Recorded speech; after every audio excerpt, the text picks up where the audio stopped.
In the last 6 parts of the series, we've been following a timeline, a rise, a platform, a public image that, with every step forward, seems to reveal something more complicated beneath the surface.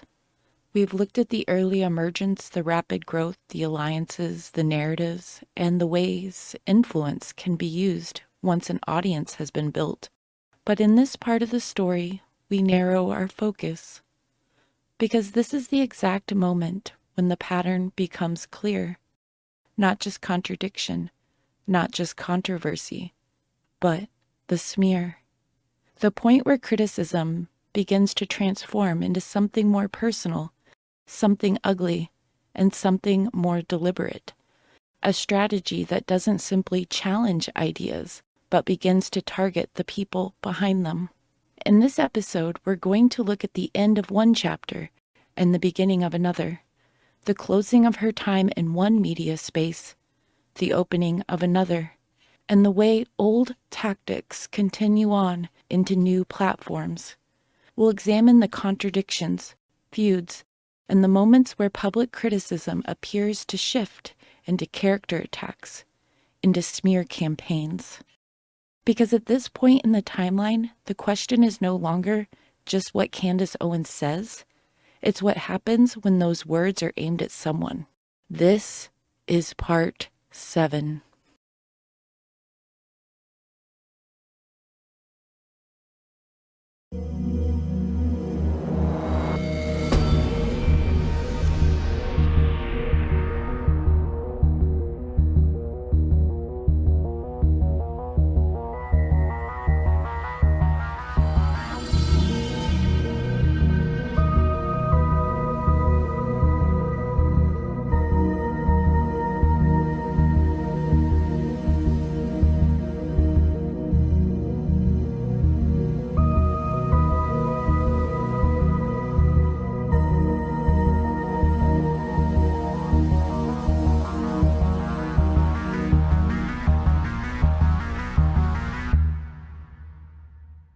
Hello, everyone, and welcome back. I hope everyone is doing well, and welcome anybody who's new.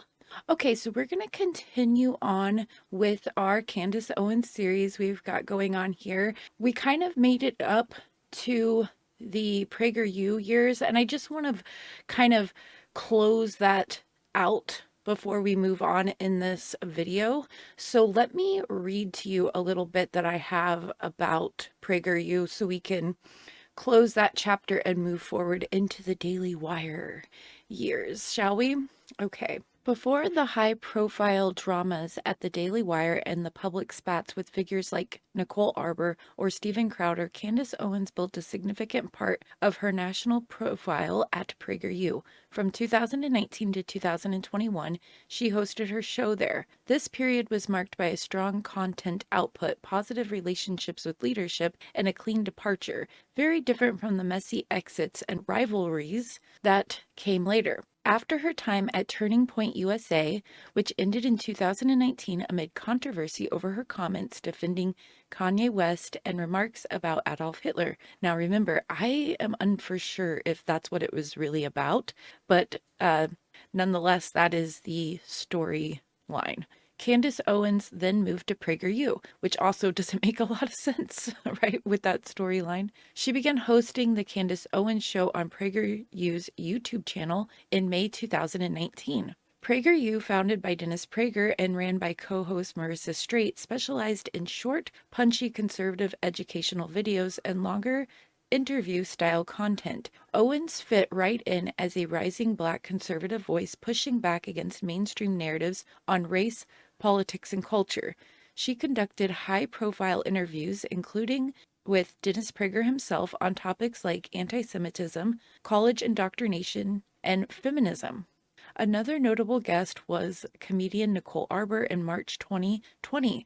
The same Nicole Arbour, who would later clash with Owens. At the time, the interview was friendly. They discussed comedy, cancel culture, and Arbour's personal story. Owens positioned herself as a fan, and the two maintained occasional phone contact afterwards. No tension was public during this PragerU era appearance. And like I said, she really behaved herself at PragerU, it appears. There wasn't any of what we saw, the real Candace that came out after she started with the Daily Wire. Owens also produced standalone PragerU videos, such as discussions on the plantation mentality in modern politics and critiques of left-leaning views on race. These helped her grow her audience significantly. During her roughly 2 years at PragerU, Candace Owens released content that aligned closely with the organization's mission, promoting Judeo-Christian values, free markets, and skepticism of progressive identity politics. One standout was her 2021 video, A Short History of Slavery, which argued that slavery was global, multiracial phenomenon, not uniquely a white or an American invention. It aimed to counter the 1619 Project-style narratives. The video drew praise from conservatives and later criticism from left-leaning historians who accused it of downplaying the transatlantic slave trade specifics. There were no reported internal conflicts or public feuds with PragerU staff, Dennis Prager or Melissa Straight. Owens has repeatedly spoken positively about her time there, praising how she was treated. PragerU's 2021 biannual report highlighted the Candace Owens Show as a key program that reached millions of diverse Americans. Now, the thing about the slavery stuff is that it is true that slavery, especially back in the ancient times, and then really kind of going forward from there, but mostly in the ancient times, it wasn't seen as a racial thing. It was just if you were down in luck and poor or whatever race you were, you could get put into slavery very easily. People would have often multiracial slaves, right? Like I know this is just a movie, but think of like the Gladiator. You know what I mean? Like that dude was perfectly fine. He was like a general and he was Spanish, and then he fell into that hard time and got picked up by slave traders. So it really wasn't a race thing until later on. It did become, for the West at least, sort of not sort of, it was based on ethnicity and race. Even though I guess you could still have indentured servants, but not really. I mean, it was, and that's the Bible too. The Bible wasn't a racial, when it talks about slavery in the Bible, it wasn't a racial thing. It was like if you were poor and out of luck and you need to pay off debts or whatever, So it did become that. And so I think it's weird to overlook that aspect of it. This era overlapped with broader conservative media growth during the Trump years and into the early Biden administration. Owens used the platform to build her brand without the kind of interpersonal drama that defined later rivalries. Owens left PragerU around late 2020 to early 2021 to join the Daily Wire, where she would host her own show called Candace. Multiple sources confirm the exit was amicable. She did not get fired, and there was no public dispute, contract fight, or leaked bad blood. Dennis Prager himself stated on record in a 2024 letter and 2026 interviews that Owens left on very good terms. He noted that she often speaks with respect and love for him and CEO Marissa Straight, and that she was treated exceptionally well during her time there. PragerU continued to view her positively even after her departure. The move toward the Daily Wire was a step up in visibility and resources for Owens. It marked the end of her PragerU chapter without any of the mean girl, extortion, or safety endangering accusations that surfaced in her later feuds.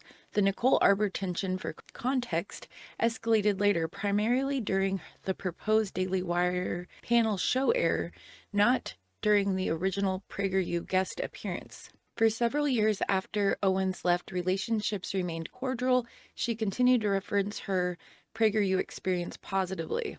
Only notable later friction emerged in 2024 and 2026, long after her PragerU tenure ended and after her own exit from the Daily Wire.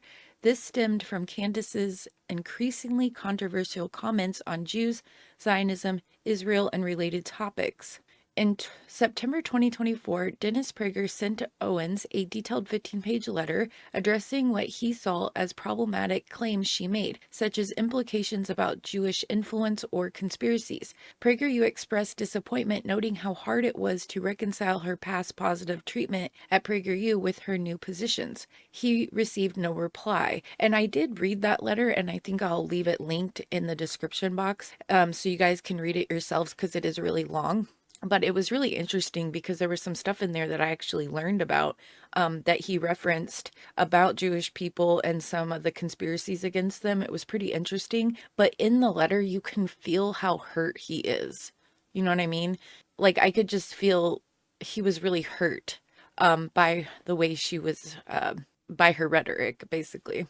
And I do remember that she did say, like, on a show recently, that's how I found out about the letter and went and found it, that he sent her this weird letter. Also, they had a phone call, and after the phone call, he slipped and hit his head, which I kind of wonder if he was like super stressed. I mean, nobody contributes it to that, but somebody, I can't remember who, but Candace Owens did say somebody called her and asked her, like, are you a witch or something? He talks to you and then you fall. So he fell in the shower, reaching for something, but I kind of wonder if he was a little like off his game, but that's just speculation and, In January 2026 interviews, Prager publicly denounced some of her rhetoric as reviving anti-Semitic tropes like blood libel references and expressed concern about its impact. He described it as a shift he could only try to understand. Importantly, Prager emphasized that this was not tied to her time at PragerU itself,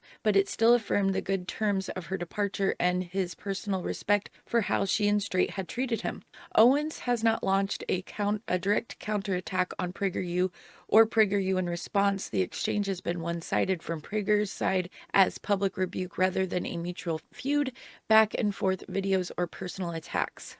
In summary, Candace Owens' PragerU error was one of her most straightforward professional chapters. She hosted a successful show, produced influential videos, and collaborated with leadership like Dennis Prager, and left on mutually respectable terms to join the Daily Wire. There were no major feuds, walk-offs, extortion claims, or public betrayals during or immediately after her time there. Now, I do think that Tomi Lahren was during that time or right before it, and the Kim Klacik was either right at the end of her PragerU time there. So that's why the last episode was called The Slipping Mask, because it was right around then that things started showing just slightly, just a little bit, This clean PragerU period stands in contrast to the more volatile Daily Wire timeline that followed, where interpersonal and ideological clashes became far more public and intense. It serves as a calm chapter before the storm of conservative media rivalries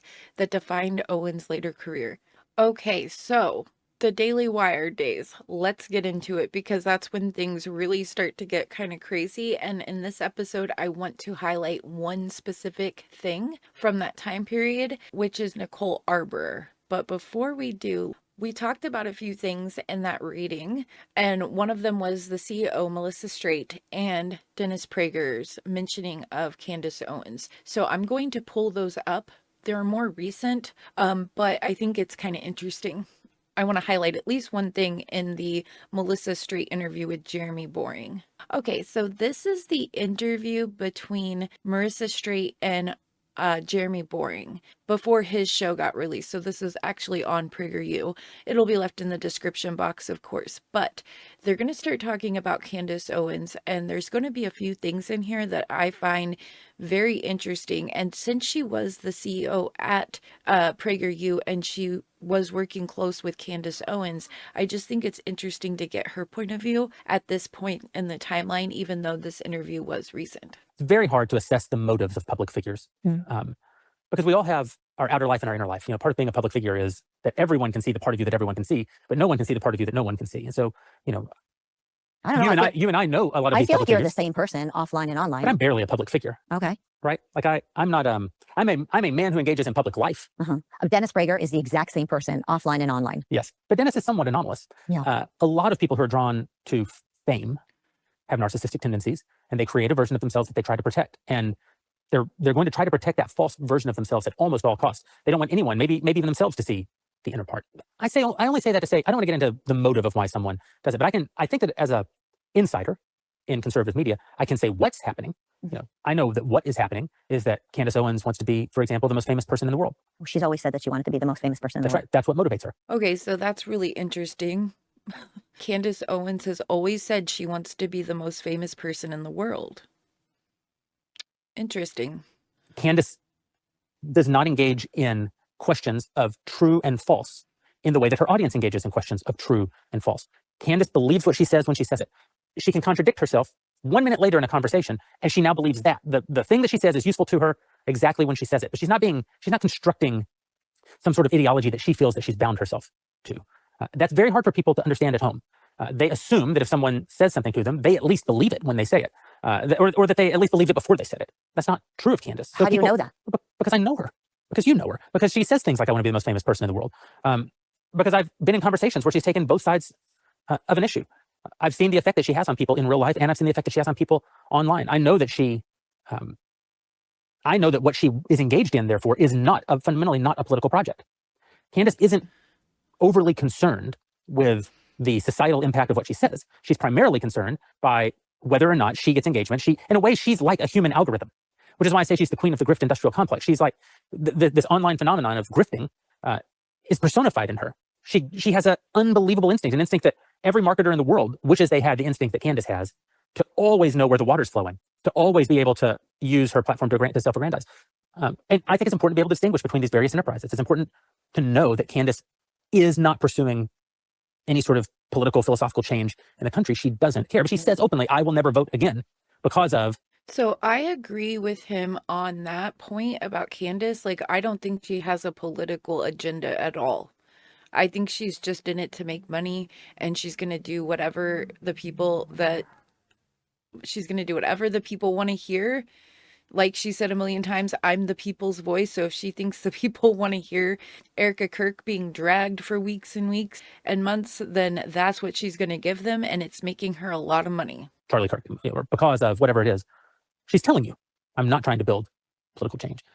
We have to quit treating, therefore, Candace like she's a political actor. She's not a political actor. Marketing machine. She's a marketing machine. And what yes, she's selling. Really ultimately why I hired her and then you hired her, because there's nobody better. There's nobody better at understanding how to work the algorithms than her. The most raw talent that I've ever encountered. And she got her goal. I mean, her goal was, no matter what, she'd become the most famous podcaster in the world. And she was. Probably 3 of the last 5 months, she's had the #1 podcast in the world. At all costs. Okay, so I went a little too far ahead for one of the things I was looking for. So I had to rewind it a little bit. So hopefully this is where it starts, or at least around where it starts. But as we look back, I can't help but think, to some degree, we participated in creating Frankenstein. And there is some guilt, at least on my part, when I look back at some of the things that, unintentionally we created. When you talk about how social media influencers that are not really doing good, we participated in building brands like those. Because we were engaging with new technology, because we were trying to lean forward, we've made mistakes, and those mistakes have sometimes been really consequential. You and I have both contributed to some bad actors gaining success in the movement and in the medium. And we've also just probably, it may be too grandiose to say that we've helped promulgate the technology itself. I mean, I think the technology was always going to ascend to become what it's become. And in some of our victories, and I try not to be too hard on us or anyone who's acting in good faith, because it's easy to look back and say, I did this and it led to this bad outcome. That doesn't necessarily mean that you made the wrong decision in the moment, because you're dealing with the information that you had in the moment. And I also don't like. They're talking about Candace Owens, just so I hope everyone's getting what they're talking about here. I mean, obviously, a lot of other decisions have been made in the face of those original decisions. But that doesn't mean that we don't have some responsibility for those mistakes that we've made, or that we shouldn't be working as hard as we can to find ways to learn from those mistakes, both in how we interact with the world, but also in how we help build and inform the structures that might help other people make better decisions. Yeah, or maybe have some better discernment after going through things. You just learn. You don't know. I mean, you touch the hot stove once. Yeah, hopefully you do. That is exactly it. Okay, so I can't find the exact spot I was looking for, and it's taking me too much time. But there is a place, I believe, in this interview where she says that she doesn't talk to Candace anymore. Like, Candace cut her out of her life years ago or whatever. So I just found that interesting, that even though, left on good terms or whatever, but she wasn't talking to any of them still, so, okay. let me take you to the other. Okay, so this is Jeremy Boring's interview, his first interview with his new show. And his interview was with Dennis Prager. And they talk about Candace for a little bit in this interview. And it's Dennis Prager was injured. And so his talking is really kind of weird. So we're just going to have to be graceful about that, okay? On the seeds of its own destruction. Nevertheless, can a society exist with this level of radical atomization in regard to moral and even factual judgment? It's tough. It's a real test. I do believe in the final analysis that the good argument will prevail, but it may not prevail against a charismatic non-truth teller. That's my biggest worry, is the charismatic, where people will follow an individual because they love him or her, irrespective of what he or she is saying. I mean, to be precise, you know Candace well. I know Candace well.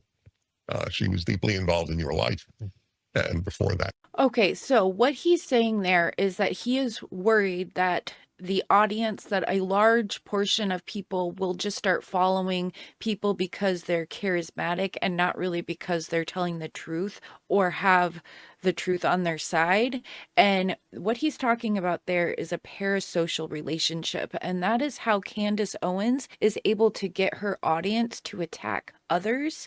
And she doesn't have to ask them to attack. She just has to put out just a sort of language that they pick up on, that she's displeased with such and such person, and they will just go out and do it. And that is called a parasocial relationship. So let me read that to you, what that is. Okay, a parasocial relationship is a one-sided psychological bond where an individual feels a sense of intimacy, friendship, or emotional connection with a media figure such as a celebrity, influence, or fictional character, despite the lack of actual reciprocity or personal interaction.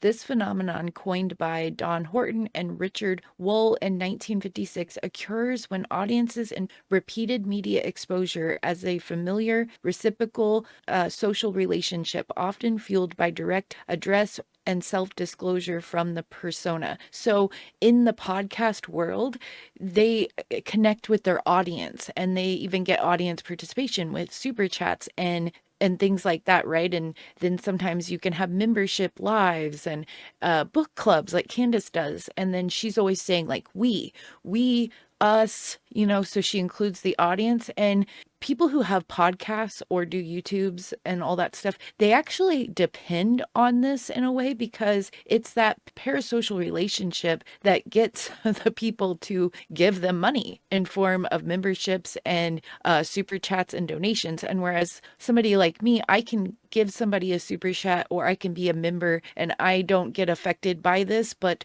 there are plenty of people who do. And those are the people who are going to be the most loyal in continuously giving the money over. So it's sort of like sometimes people just don't even do this without realizing that they're doing it, but it's because they kind of have to make it on YouTube. And then somebody like Candace Owens, who's charismatic and knows how to manipulate people, she's doing it extremely maliciously. While these relationships are common and often harmless, providing companionship and reducing loneliness, they can become unhealthy if they consume an individual's time to the point where real-life relationships suffer or daily functioning is impaired. Research identifies 3 levels of intensity: entertainment, social, which is harmless; intense personal obsessive feelings; and borderline pathological delusional attachment or harmful behavior. Okay, with only a small percentage, 3 to 5%, reaching the pathological stage. The rise of social media has intensified these bonds by creating an illusion of two-way interaction through likes, comments, and direct messaging, making it harder for users to distinguish between genuine connection and media consumption. And this is one of the things that allows people to have to think they need to go out and attack everyone who they perceive as being negative towards their precious media personality. Do you see what I'm saying? So it is a psychological effect. Look, I'm going to be real honest with you guys. If I can't get people to subscribe or like, YouTube will literally send aliens to my house. Do you want me to be probed? I need you to like and to subscribe. Thank you. In my life. And I got to tell you that people are not appalled at her attacks on Erica Kirk and TPUSA is very sobering. These are wonderful people. There's a woman who lost her husband, the father of her little girls, and to cast aspersions on the company and on her, it's an example of the con that you had talked about just now. On the other hand, if we can't get good ideas out there, we deserve to lose. Mm-hmm. Our ideas are truer and better, and we're fighting. I mean, Tucker Carlson, he thinks it would be a good thing if Iran had a nuclear weapon. He actually said that, and it's unbelievable. The things that man says. I'm preparing a piece. I published a 7,500 word response to Candace Owens' ideas. People should look it up. It's at PragerU. And I'm going to do something analogous, though not nearly as long, with regard to Tucker Carlson. I'll just tell you, just yesterday, he said that his only loyalty, now notice, he used the word only. His only, not first, his only loyalty is to the American people. Why is that noble? Why is that Christian? That's your only loyalty? I just don't get it. It's a tribal-based morality that I don't relate to. The rumors about our dear friend Charlie Kirk and the book which he published, which has been published after Charlie's death, which of course Charlie wrote before he died, and which he dedicated to you. It's a book about the Jewish Sabbath, Friday night through Saturday night, and the impact of the Sabbath in Charlie's own life. And the rumor is that Charlie didn't actually write this book, that the book was sort of hastily conceived of and published after his death as a way of maybe laying claim to Charlie's legacy and trying to imply things about Charlie's view of the Jews or even Israel that may not have been true. One of the sort of peculiarities about living the lives that you and I live, operating in what is a very small conservative media ecosystem, is that we actually know most of the people involved. And so we know things or hear stories that other people aren't aware of. And one of the stories that I happen to have heard and know is that, of course, Charlie wrote the book, but also that he came to see you in the hospital in Atlanta in the weeks before his death to present you with a copy of the book.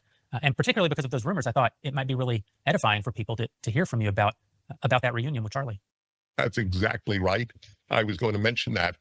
I had not heard the rumor. It is so vile. It is vile about the Jews, and it is vile about Charlie.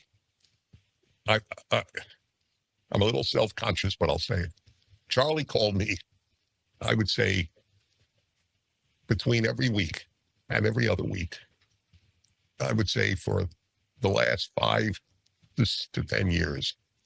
He listened to all 245 hours of my Bible teaching, specifically the Torah, the first 5 books, and then, of course, about the Sabbath. He and I spoke. Here's a good one. You should know this to counter that rumor. I don't remember when. Must be 2 years ago. He and I spoke at Arizona State University. He went on to speak for a half hour. The entire half hour that he spoke was about how he observes Shabbat, the Jewish Sabbath. And as you know, he was an evangelical Protestant Christian. But he observed it from Friday night to Saturday night, turned off his cell phone, spent his time with his wife and kids, et cetera, et cetera. And why would he do that if it weren't genuine? I was shocked, by the way. I was sure he would speak about politics. That was his entire speech at Arizona State 2 years ago. To lose a man of that character from our movement. Charlie was a flawed man, as we're all flawed men. And as with so many of us, a lot of his great strengths were also his great failures. You know, Charlie was a natural. Okay, so they have talked about Candace a little bit in there, and I just thought that was interesting. So let's move on to when Candace started working at the Daily Wire, and I am going to read to you a little bit about that. Okay, so my thoughts were she was making a little under 500,000 at least in her first year at PragerU, and she wasn't going to go to Daily Wire without getting a raise, right? And they probably came to her and they offered her a larger contract, right? And that's why she moved. Now, the salary is not public. It hasn't been disclosed, the contract or whatever. And then there's probably NDAs and gag orders around that. But the most consistent public estimate from multiple analysis of her career earnings is that her Daily Wire compensation was over $1 million per year. This placed her among the company's top earning hosts during her tenure between 2021 and March 2024. She joined in 2021 after leaving PragerU and hosted the weekday show Candace. The relationship ended on March 22nd in 2024 when Daily Wire CEO Jeremy Boring announced Daily Wire and Candace Owens have ended their relationship. Owens responded by posting she was finally free, suggesting relief from contractual obligations rather than an abrupt firing for cause. Many reports describe it as a contract non-renewal or mutual parting amid escalating tensions over her posts October 7, 2023 comments on Israel, Jews, and related comments. Estimates show her net worth rising from roughly $3 to $4 million in 2021 when the Daily Wire salary began and onward. The Daily Wire role was described as her single largest income source during that period, supplemented by book deals, speaking fees, and other media work. Okay, so we're going to get into our main topic for this show, which is going to be the smear campaign of Nicole Arbour. Now, like I like to do, I like to prime what we're going to go over, so I'm going to read to you what I have about that. Okay, so this is the full story of one of the earliest and most personal clashes in conservative media, the feud between comedian internet personality Nicole Arbour and Candace Owens. What started as a mutual admiration and occasional phone calls turned into accusations of betrayal, on-air ambushes, and claims that Owens tried to end Arbour's career. Here's a complete timeline. The friendly beginning, PragerU era 2020 to 2021. It all began positively. Candace Owens, still rising at PragerU, reached out to Nicole Arbour, a Canadian comedian known for her viral comedy videos with billions of views. Owens told Arbour she was a big fan and invited her onto her show to talk about comedy and cancel culture. Arbour later recalled the interview going smoothly. Owens praised her anti-cancel culture stance, but one offhand comment stuck with Arbour. Owens reportedly said something like, "I want to do what you do. I just want to be a contrarian. It seems like all you have to do is say the thing that isn't what most people think and it goes viral." After taping, Owens messaged Arbour suggesting that they should stay friends, at least until Arbour surpassed her in followers. Arbour laughed it off at the time, thinking it was a joke. Over the next couple years, the two stayed in loose touch with occasional phone calls. Arbour even offered to help Owens with social media or production advice if needed. They maintained what Arbour described as a casual industry friendship. Now, I want to show you that interview just really quick, at least just the very beginning of it. Oh, interesting. I was one of the first people demonetized. No, I'm kidding. Were you actually? Well, we could talk about those. I got in a fight with them last year. Oh, really? Yeah, I did. You two did, but Right. ready? Yep. All right, ladies and gentlemen, we are rolling into another episode of the Candace Owens Show. My next guest needs no introduction. You probably know her from the internet. She is a stand-up comedian, Nicole Arbour. Welcome to the Candace Owens Show. Thank you for having me. Do you know what I love about you? Tell me. You were one of the first people. You might have been the first person to be canceled from the internet. Yes, other than Monica Lewinsky. Other than I think Monica she was Lewinsky, first. but she wasn't Yeah, canceled from the internet. She was True. canceled from society. Right. And I remember like watching. I don't remember how old I was. I feel like it was like a few years ago when you Yeah. maybe I was in college. You'd make make all these dear this people videos Right, and let like us see the viral. world. You're Yeah. kind of like the first internet breakout star. Yeah. Not as big as Justin Bieber. I mean, he's Canadian. He's a win is a Canadian. win. We'll Yeah, take it. a win Yeah, is a win. You're Canadian. Yep. But I remember you were kind of the first one that sort of made this a thing where you could like be a personality on the internet and sort of earn your own income that way. Yeah. And then you did this horrible thing. I know, I told the truth. You told the truth. Oh, and gosh. the rule number one on the internet, if you want to survive, Yeah. is to never tell the truth. Be a liar. Be a liar. Yeah, essentially. Exactly. And Smile you did a and lie. video and it was called Dear Fat People. Yeah. And do you want to recap what you said that was so horrible? Basically, calories in and calories out is how you monitor your weight. Right. It's kind of like if you're eating too much food and being lazy, that's why you're fat. It's not a disability. You did it yourself. And I meant it. And I still mean it. And I remember being on The View and just being dumbfounded that these women didn't understand that they were mad about nothing. Yeah, it was. That's what they do. That's what The View is all about. Yeah. I saw today they were backing white nationalists. I don't know when this will air, but today they got an applause break for white nationalists, and I just flipped my coffee table just to be dramatic. And I was like, "We're living in South Park. It has happened. This is a real life." No, who were they defending? I forget his name, but he's like a lead white nationalist because he talks some ish about Trump, and they were like, "He's talking shit about Trump. He's on our side." That's a rule. Yeah, no matter what, it doesn't matter who says it. If it's against Trump, the left just like completely says it's okay and it's fine. As a Canadian, the show is hilarious. Not just yours. Politics of America. Wow, you guys are dramatic It AF. is the longest running. I don't know if it's a sitcom or if it's Some days. Some days. Yeah, It's She very has Days no of Our idea Lives. yet, General huh? Hospital. Almost a little Spanish soap opera It is too. very soap It's like, opera-y. why is she yelling for no reason? Yeah, you know what I mean? Like, I know. I yeah. always say that. I'm like, what is the perception outside of the walls of America on what's going on here? Because like you turn on the TV and it is just so theatrical. You can't compete with our real life here. Like, No. there's no point in making soap operas. There's no point in making Broadways because like we are living it every single day here. Yeah, America the Musical. Yeah, it's great. And then the award shows and like the other day with Michelle Williams that we were talking about. I had an abortion, but now I have this piece of plastic. That I'm was like I was wondering what planet we were on. So for people that are watching this, if you didn't watch the Golden Globes, I definitely didn't either. I just then went to go find clips because Ricky Gervais was just so amazing in roasting the room. But there is Michelle Williams, who's an actress who accepted an award for something, and she goes up and she Probably gets acting. she gets her little statue for something. Yeah. She gets her little statue and she gives this speech, which was pro-abortion, and she basically said, I would have never earned this inanimate object if I did not kill my baby and get an abortion years ago. And the room broke out into applause for this speech. There was tears. And there There's were women in the crowd tears. crying, and I'm just like, y'all are crazy. You're crazy people. You, like, the same people that are like, Tim Allen did cocaine in the 80s, who didn't, from what I know, and they hate him because of that, are like, kill the babies. Yeah, it was just weird. I was literally just like, this is the Twilight Zone. Like, Oh, yeah. this is why people think Hollywood is just like an infestation at this point. Because I was like, what a bizarre thing. Like, you murdered your child for an inanimate object, and we're supposed to be celebrating that. It's very strange. So I didn't follow what you did after you were canceled. Okay, So yeah.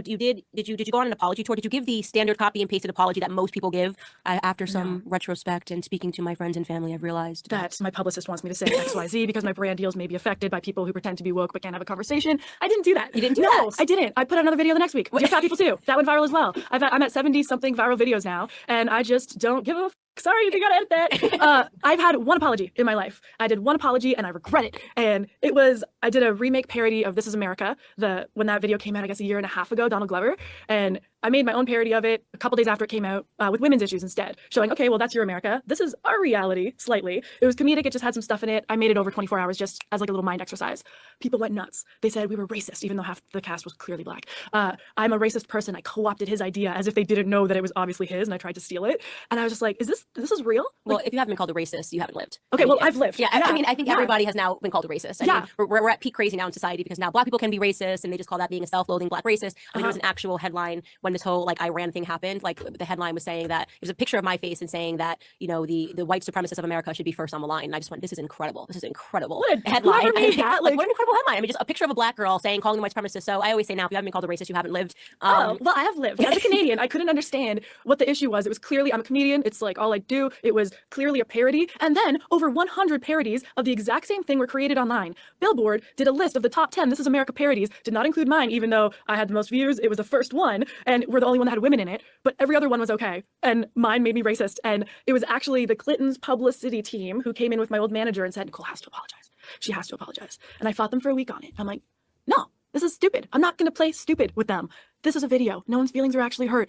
They can tell what this is. They're making up lyrics that aren't in my song. And they were like, no, you have to apologize. Okay, so as you guys can see, it was very amicable. Candace Owens actually reached out to her because she admired her videos and stuff and wanted to have her on her show and wanted to be friends with her. By late 2022, Owens had joined Daily Wire and was developing new projects, including what Arbour understood to be a View-style panel show featuring herself and a few other women. Arbour was invited to appear. She agreed, seeing it as professional opportunity. But behind the scenes, Arbour claims there were already signs of friction. She has described Owens as highly ambitious with relationships that can feel opportunistic. Arbour also mentioned hearing rumors the Daily Wire was considering giving Arbour her own show, something she says may have bruised egos. On-air incident and walk-off. This is where things exploded publicly. During a taping of a panel show, the conversation turned to topics involving harassment and cancel culture. Arbour had been dealing with real serious stalker situation involving threats, including from individuals she had restraining orders against. She had explicitly told producers, or so she claims, that certain details could not be discussed on air for legal and safe reasons. This sort of isn't following the story very well. It's following the story as it was sort of portrayed, but like this is actually not what happened. According to Arbour, Candace Owens brought up the stalker's case anyway. Owens allegedly named the individuals involved, sharing details about the situation, and even commented on Arbour's appearance or what she was wearing that day. Details Arbour says were broadcast or recorded in a way that would give real-time information to dangerous people. Arbour says she immediately objected on camera. "We can't talk about this. I have a restraining order against them." Owens reportedly continued, framing it in a way that Arbour felt was explosive for ratings or drama. At that point, Arbour walked off the set. That is not true.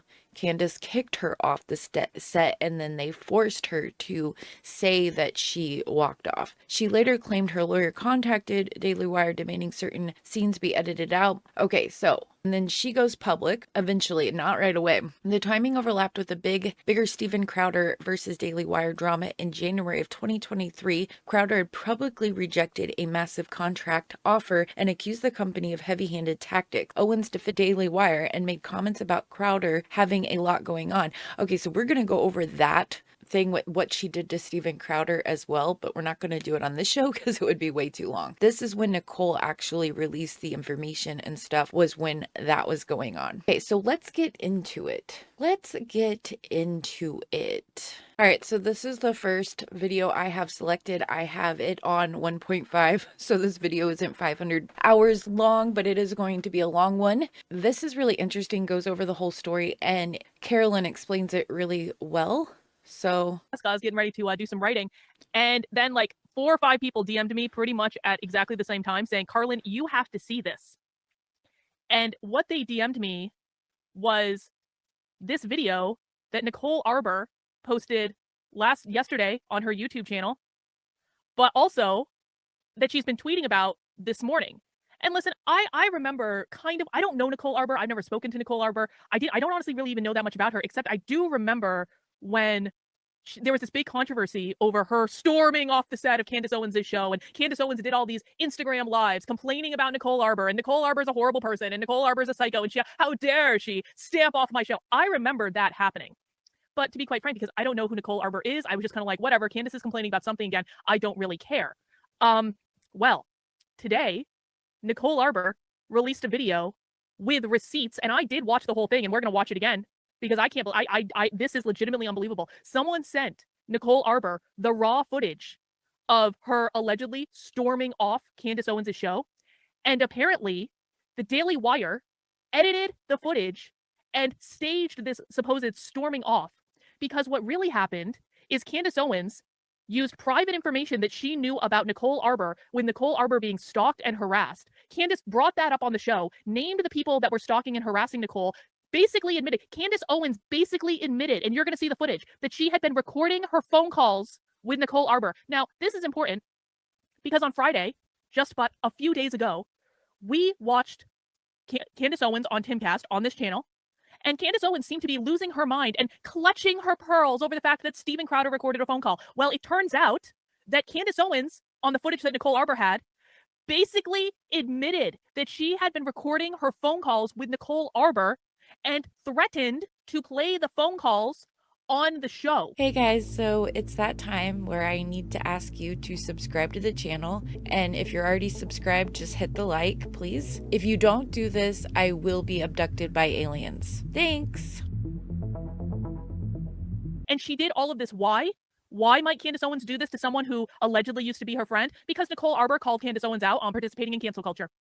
So Candace had her panties in a wad. She got her feels hurt because Nicole Arbour said Candace. So once again, what is the pattern we're noticing here? If somebody even mildly criticizes Candace Owens, then she unleashes a ungodly wrath upon that person and their life. Okay, it's not good. Mostly females, you know, but yeah, it's not good. You really shouldn't be participating in cancel culture. And Candace Owens got so pissed off that she started engaging in a narcissistic malice campaign against Nicole Arbour, supported Nicole Arbour's stalkers, recorded phone calls with Nicole Arbour, and then threatened to use all that information against her. And guess what, guys? She's doing it right now in real time.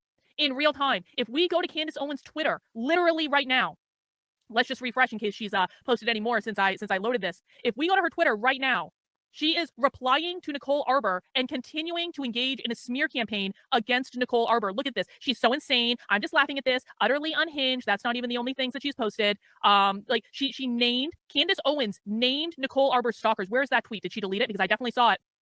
I absolutely saw it. That's not the one I'm looking for. Hang on. Where is the tweet?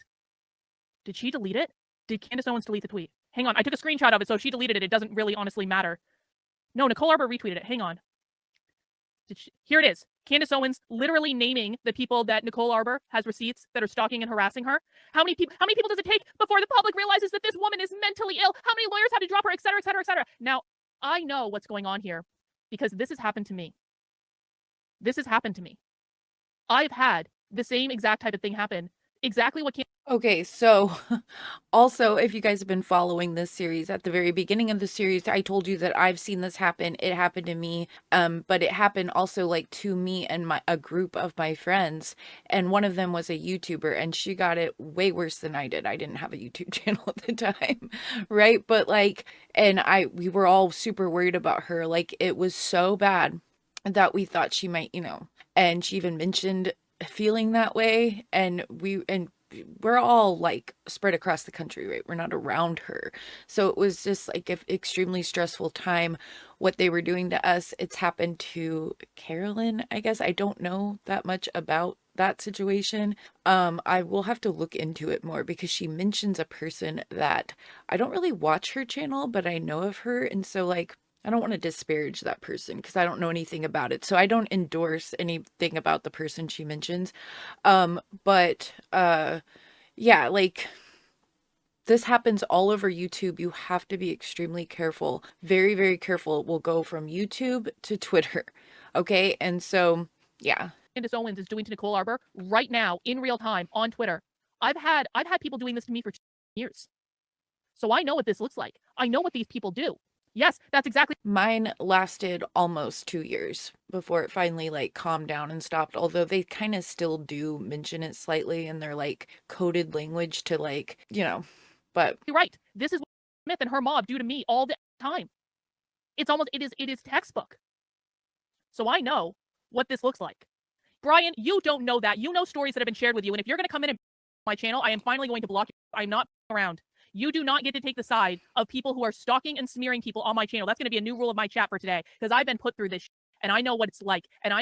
Candace Owens is actively trying to turn everyone in Nicole Arbour's life against her to destroy her career. And Nicole Arbour has receipts to prove it. And I don't want to hear anyone taking her side or explaining away. I don't want to hear it. I have been down this road and I know where it goes and I know how this stuff plays out. So what we're going to do on the channel right now, and by the way, guys, I've taken pictures of all of Candace Owens' tweets this morning where she's basically, she's responding to Nicole Arbour. So I've got it all documented just in case Candace tries to delete it later. And like people are asking Candace, like, did you record a phone call with her? Because Nicole Arbour has receipts about that. So guys, here's what we're going to do. Brian, I am not around. You probably think Nicole Arbour is crazy because of let me spell this out for you, Brian, because you're not together the brightest crayon on the box, and I know because I've watched your comments on my channel over the course of a really long time. The reason that people think that Nicole Arbour is crazy is because Candace Owens has been engaging in a smear campaign against her to make people think that she's crazy. I'm going to spell this out again because again, this has happened to me, so I know how this works. The reason that you probably think that Nicole Arbour is crazy is because of the smear campaign that Candace Owens has engaged with against her. That's why you think she's crazy. No, Brian, that's not true. This you have heard of this. You just didn't realize what was happening, and because you're not the brightest crayon in the box, you're not listening now, so you're gonna get put in a timeout. And if you keep coming in my chat and doing things that I tell you not to do, you're just gonna be blocked, and I won't have to deal with it anymore. All right, here's what we're gonna do. And guys, if I'm touchy on this issue again, it's because I've been through this shit, and I've been through it at a much smaller scale than Nicole Arbour has been through it, and I know how it impacted me. And I know how it impacted my life. And I know that it made my entire last year into basically a constant living hell. And so, yeah, I'm going to be a little triggered when I see stuff like this. And if you want to go against me, then you don't have to be around me, and I don't have to be around you. There are boundaries that I'm going to establish, that I will not have people around me who engage or support this type of behavior. I will not do it. There are plenty of places on the internet that you can go where you can engage in this sort of behavior. My channel will not be one of them. This is real life. Okay, so let's go over what a smear campaign is. A smear campaign is a deliberate, premeditated effort to damage or call into question someone's reputation, credibility, or character by propounding negative propaganda, false accusations, and misleading information. Often used as a tool of emotional abuse or political maneuvering, these campaigns aim to isolate the target, turn others against them, and rewrite the narrative to paint the perpetrator as the victim while the target is vilified. Common tactics include spreading rumors, exaggerating truths, using innuendo, selectively editing quotes, and orchestrating coordinated attacks via social media or mainstream news. While frequently associated with narcissistic personality disorder in personal relationships, where the goal is revenge or regaining control after a breakup, smear campaigns are also prevalent in politics, workplaces, and public relations to undermine opponents or to divert attention from substantive issues. Key characteristics of a smear campaign include intentionality. It is calculated, sustained strategy rather than casual gossip.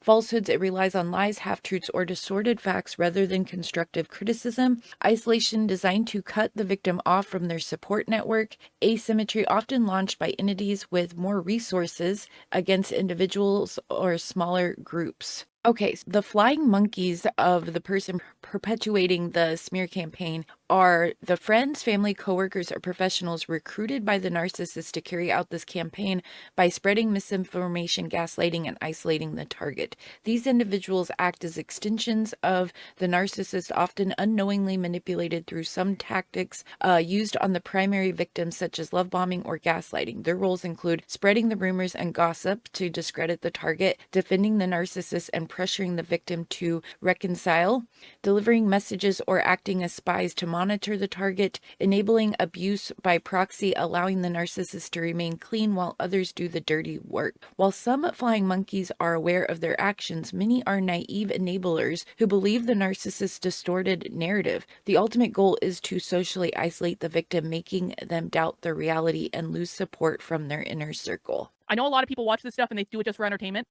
but this is real life. And it's not okay. And it's not acceptable.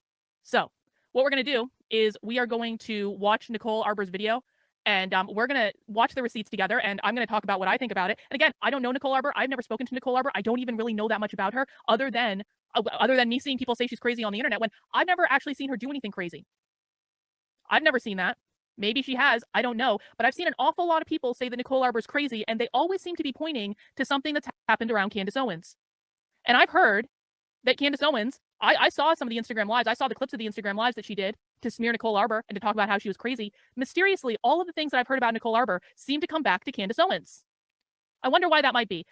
Yeah, so that's one of the things that they do in a smear campaign is that they will say that you're doing all this stuff. So they'll go, like, they'll make tweets, they'll talk about it on their YouTube shows or whatever, that you're doing this, and then the audience and everyone replying is like, oh my God, what is wrong with them? Why won't they just stop? They're such a horrid biatch or whatever, you know? And like, the person isn't doing any of the stuff that they're saying. The smear campaigner is just saying that they're doing stuff, and everyone just believes it, even though they've never seen them do it. It happened to me. People would be like, oh, blah, blah, blah needs to like knock it off. Like, what's wrong with her? And it's like, I never replied to a single person.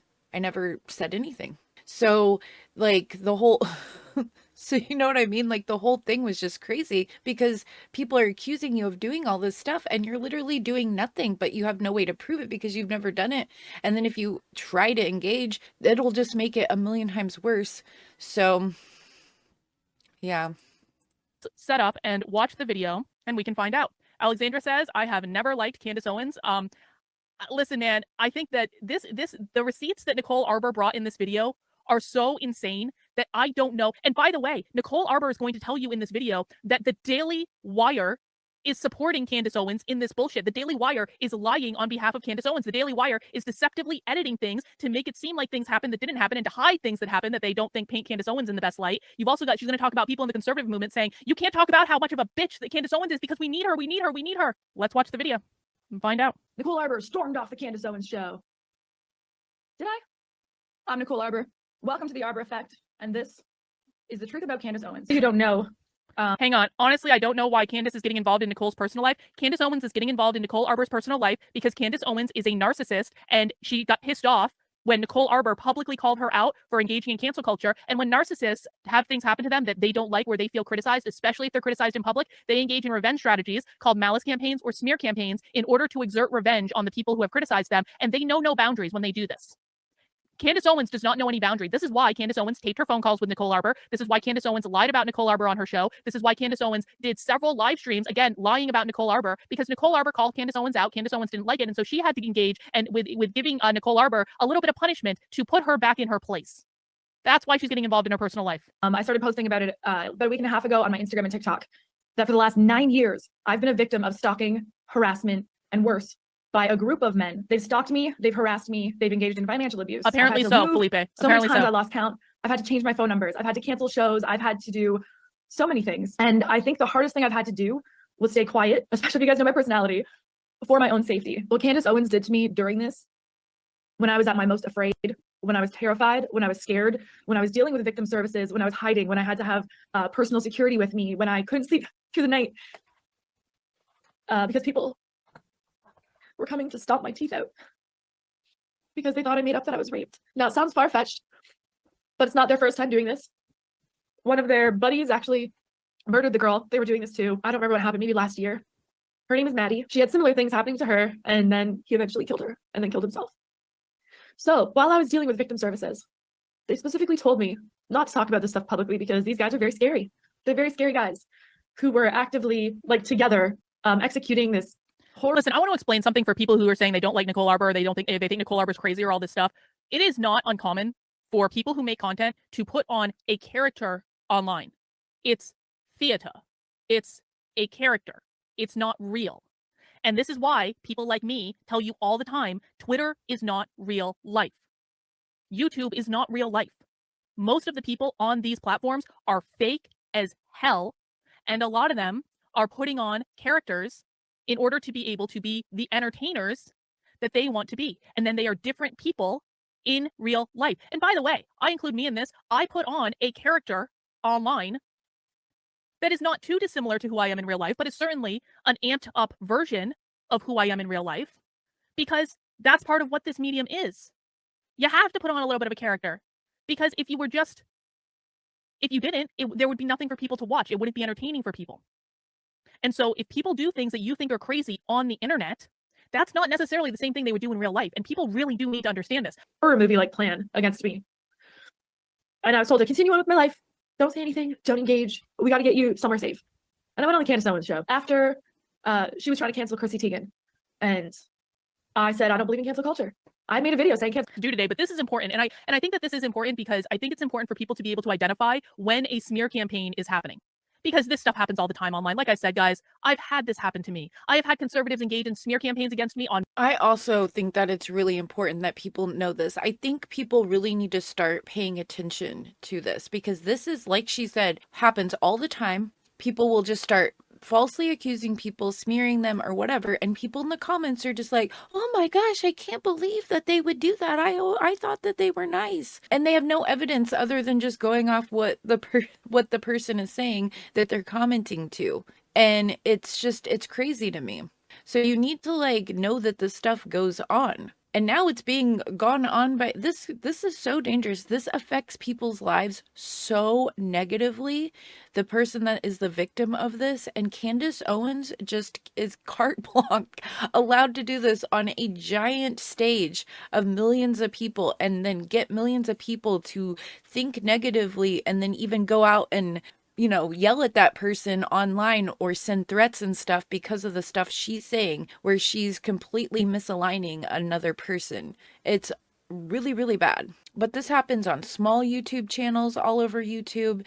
This is just going on. It's a really big problem in our society. Multiple occasions where they take something out of context, they twist it to mean something it didn't mean, they plant stories in Newsweek about me, they say I said things that I never said, they say things happened that never actually happened in real life at all. And I really do think that it is important that people be able to identify when a smear campaign is in progress. And Candace Owens in real time on Twitter right now as we speak, go log on to her Twitter account and see it for yourself. She is engaging in a real-time smear campaign against Nicole Arbour, and I'm going to bet you money that there's going to be more smearing of Nicole Arbour coming out this week from Candace Owens. You can set a clock on it. She cannot help herself because she's a fucking narcissist. Cancel culture is for pussies. And I still believe that. I do not believe in cancel culture, especially with what I have experienced. I had a man make up stories about me 9 years ago, or make up stories about being abused. He made them up and let people believe they were about me until I was canceled or getting canceled and losing money. And the ramifications of that have lasted 9 years of my life with not a single media outlet caring about the truth. And the reason that I believe her, because again, this has happened to me. I had someone publicly accuse me of harassment last year when there was never harassment in our relationship at all. I've talked about sex more with my own mother and more egregiously with my own mother than I ever did with this person. And yet I'm accused publicly online of harassment and stalking because it was all part of a smear campaign. This type of stuff is disgusting. And I know what it looks like. And if you get fooled by these smear campaigns, man, shame on you. But if you're not open. I just want to also say that the attacks that happened on the woman, Zoe Quinn, allegedly, the start of it that allegedly happened was her ex-boyfriend making a blog about all this awful stuff about her that then got all these people attacking her for years and years, and it was like this terrible thing, right? Hearing that you were wrong and to looking at receipts, then you get what you get, man. On Candace's show to debate her on cancel culture. She wanted to cancel Chrissy Teigen. She started the hashtag cancel Chrissy Teigen. After I'd supported Candace against all of my friends, were like, stay the f away from that girl. She's evil. She pushes horrible things. And I'm like, guys, come on, give her a shot. Maybe people are just talking poorly about her because she has different ideas. I didn't want to cancel anybody, so I gave Candace a shot. I supported her as a friend. I cheered her on. She asked me to come on her show to help promote the first episode of her show. I did. She asked me for show ideas. I gave them. I believe I'm the person who told her about BLM being a scam, the company, not the people or the movement. Yeah, I believe that came from me. I told her about that, which turned into this documentary that she did. I had supported her as a friend, but I can't support cancel culture, and I can't support doing the exact opposite that you say you stand for. And you should call people out. And that's what friendship is being able to say, hey, that's not right. That's not what we do here. That's not what we stand for. I was like, Candace, what are you doing? Let's debate this then. Everything doesn't have to be a giant blow up. It can actually just be a discussion. The night before, her and I have a chat. I let her scream it out. She was really upset that I would dare post anything that goes against her.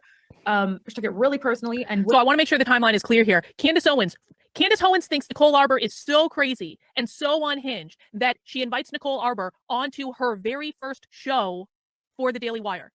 Guys, that's not real. Okay? That's not real. If you think someone is crazy and unhinged, you don't invite them to be on your first show on your new network. That doesn't make any sense at all. And so what Nicole has just said is that the night before, her and Candace basically had a phone call in which Candace laid into Nicole about the fact that Nicole Arbour had publicly called Candace out for engaging in cancel culture when Candace Owens led the Cancel Chrissy Teigen campaign. And by the way, I called this out when it happened too. I even wrote about it in my book. You can find me in Actively Unwoke. You can find me talking about woke on the right, which is that I didn't like that conservatives were engaging in this cancel campaign against Chrissy Teigen 2 years later, just out of petty personal revenge. Not that Chrissy Teigen is a perfect person and not that Chrissy Teigen hasn't said things that are, but when conservatives like Candace Owens come back 2 years after the fact to try to proactively cancel you and use hashtags like cancel Chrissy Teigen, then you're acting like the woke left, and that's not cool, man. So Nicole Arbour thought the same thing. Nicole Arbour publicly called Candace out for it, and then Candace laid into her the night before their first show to yell and scream at Nicole privately because Candace didn't like that Nicole questioned her. Now let's watch what happened. Wouldn't separate her from the topic. Let her vent and understood where she was coming from. Said, this industry can be tough. I understand how you may have taken it as I was coming at you, not at the topic. I'm paraphrasing, but something along those lines. So it's like, okay, yeah, we'll go have our debate. We'll debate the topic, and then we'll go grab dinner, and we're good to go. I confided in her about what I was experiencing with these stalkers and how scary it was.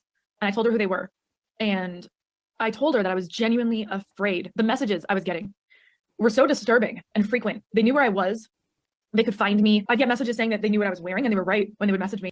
Fast forward to her show. She instantly did exactly what the right pretends to not like when the left does. She took a comedy video and sarcasm and read it as a script out of context on purpose to try and make me look like a really bad person. Generally, if you take somebody's jokes and you read them out of context and you read them as a fucking TED Talk, it's going to sound really bad. So this has happened to me. This happened to me with that cancel mob that's been smearing me and harassing me for 2 years. That's led, if you want more information, you can find it at survivingsubstack.com. This happened to me because what my cancel mob did is they released DMs of private conversations that they always took completely out of context. And one of the things that I was joking about with this person that was releasing these things is like basically like James Lindsay, because one day on a private Zoom call, I had played a game of like Marry Kill with this person. We played several games of it, but like it was just like Marry Kill is basically where you name 3 people and you have to. I'm sorry. Like, I just think that it's hilarious that like James Lindsay gets brought into this somehow. Because like I have this weird thing about James Lindsay that's going on right now, and I actually want to make a series on him. But anyway, so it's like, I know you guys probably don't get any of that, but I just found that really funny that James Lindsay gets brought up because he's a huge topic on like the far right and stuff. It's hilarious. Pick one to marry, one to kill. And I said, well, of course I James Lindsay. He has a giant sword, and that developed into just an inside joke about James Lindsay and all of this stuff. And it really had nothing to do with James Lindsay at all. It was just like, it was banter between 2 people that was never supposed to be made public. Well, guess what? After I had a falling out with this person and I told him no when he didn't want to hear no, he started releasing our private DM conversations in which I would say things referencing that joke, like James Lindsay, or I would say something like, oh yeah, I just got Joshua to psychic if James Lindsay would let me like suck his or whatever, which never actually happened. But it was a joke. It was just banter between 2 people who spent a lot of time talking. And I'm sure everyone has inside like jokes with people that it's like, if you take those inside jokes out of context, they sound psychotic, but like in the course of just a friendship, you're just bantering. So they took those jokes out of context, posted them all over Twitter to make me look like a psychopath homewrecker. I've never flirted with James Lindsay. I would never do that. I don't really even like, he's not even my type. And it's like, they did this to try to smear me, to make me look bad. And it's exactly the same thing that Candace Owens did to Nicole Arbour, where Nicole Arbour like had a comedy routine, and then Candace Owens took that comedy routine and read it without there being like with just like a flat intonation as though she's reading something serious in order to make Nicole Arbour look like a psycho. It's like this is why context and nuance is so important, guys. When you take things out of context and make them seem like something they are not, then you're doing it to smear someone. So you have to pay attention to this stuff. If it sounds like someone is saying something really outlandish, it's probably because the person trying to smear them is purposefully making you think that person is saying something really outlandish, but it has no basis in reality. And I'll tell you what, try fighting back against that. Well, Carlin, did you really say that you wanted to fuck James Lindsay? Well, yeah, I said it in the context of a game of Marry Kill when it was a joke. I mean, it wasn't serious. But like you try to fight against it, like, but you said it. It's like there's no winning that battle. Once the person takes the thing out of context to try to smear you, there's no way you can win that battle, because like if people want to hate you, they are going to find a reason to hate you. That was your intent, was to take it out of context on purpose and prime your audience to think I'm some horrible person that wants bad things to happen to kids and teens, and I'm on Chrissy Teigen's side, when I was the one who brought up Chrissy Teigen to you, Candace, and you know that. Because I was on your podcast back when I was on PragerU, and I did a whole segment about Chrissy Teigen, and you edited it out. You had never heard of Chrissy and doing all these things. I'm the one who brought it up to you. And then you tried to make it seem like I was on Chrissy Teigen's side. I support this bully. I support her trying to make girls kill themselves. She engaged the right and conservatives to act in the identical way to the left, and everything they say that they are against, she was engaging them to do the exact same thing to somebody else. Candace Owens is the kind of person who thinks that whoever yells the loudest wins the argument. So I debated her, and frankly, I crushed her. What happened next was the most evil thing I've ever even heard of. And it has disturbed me so much that I decided, I had to tell myself that this couldn't have possibly been happening. There's no way this happened, but it did. I hadn't spoken publicly about this. I had only posted one court document under the direction of the legal process. I was told, just post that one thing so people kind of know what's going on. I hadn't publicly spoken about this on purpose. This is hard for me to get through. When Candace Owens should have been a friend and helped protect me as a woman, as a friend, as anybody, as anything, as a coworker. She tried to out me on her show as a victim.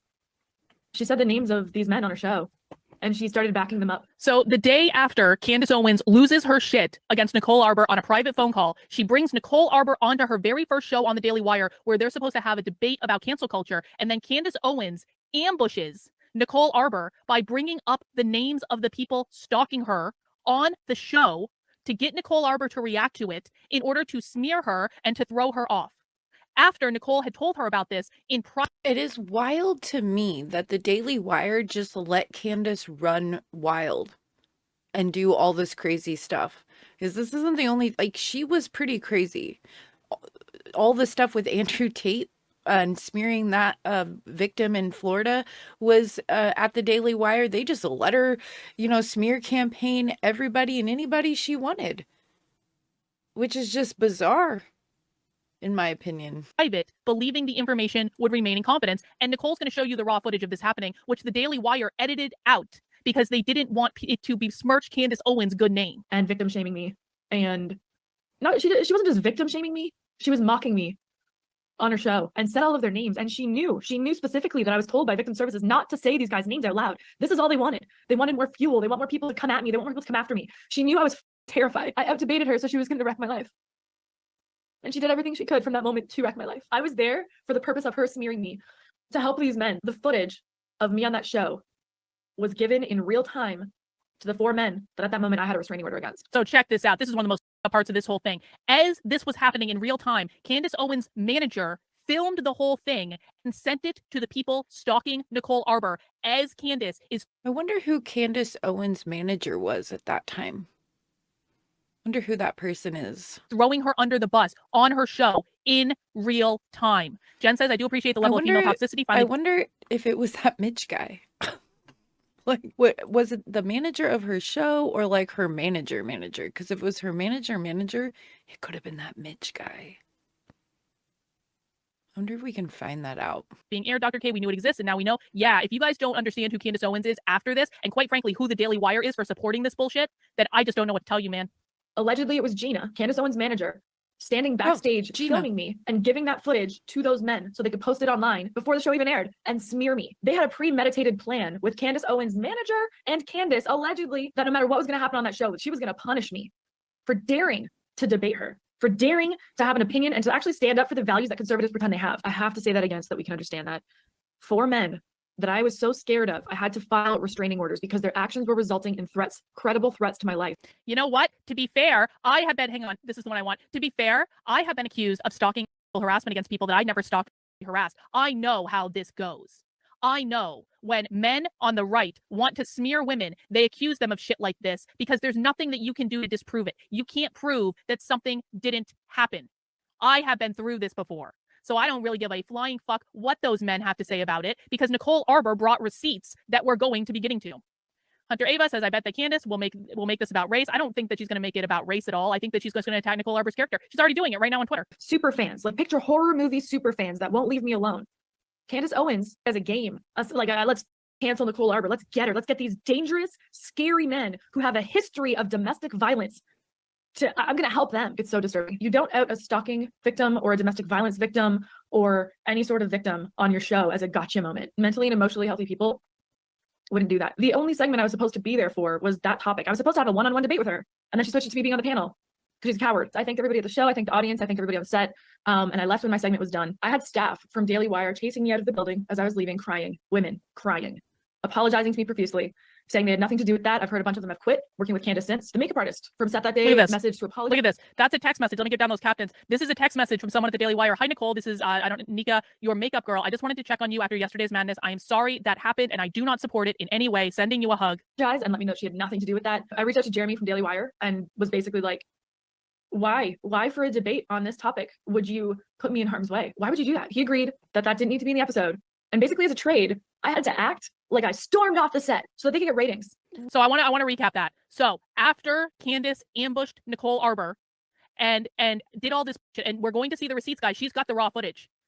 She reached out to Jeremy Boring, the same Jeremy Boring who has been clutching his pearls all week long about, oh, how dare Steven Crowder? How dare he? We're just trying to do business. How dare he do this? The same Jeremy Boring that's been doing that. The same Jeremy Boring that clutched his pearls about the betrayal of a friend and blah, blah, blah, blah, blah, blah, blah, blah. So Nicole Arbour, after all this happens, says to Jeremy Boring, what the ever-loving. She probably said it a lot nicer than that. And Jeremy Boring said, well, Nicole, we need you to claim that you stormed off the set so we can edit the footage to make it seem like you stormed off the set. And that's what we'll do in exchange for not airing all of this other footage.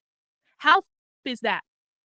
The entire staff, apparently, of the Daily Wire, or not, I shouldn't say the entire staff because apparently the makeup girl really wasn't into it, but like the leadership at the Daily Wire colluded to try to force Nicole Arbour into saying something happened that didn't happen in exchange for them not airing the footage of Candace Owens smearing her and supporting her stalkers. Roll that back in your head for a second. I'm a victim of stalking. Okay, so how old was this video? 3 years ago. I have something to show you really quick and then we'll come back to this. Okay, so this is Brandon Tatum's channel and it's 4 years old and it says Candace Owens made her walk off the show over Chrissy Teigen. So this was a clip put on his channel 4 years ago. So later than the one we're watching now.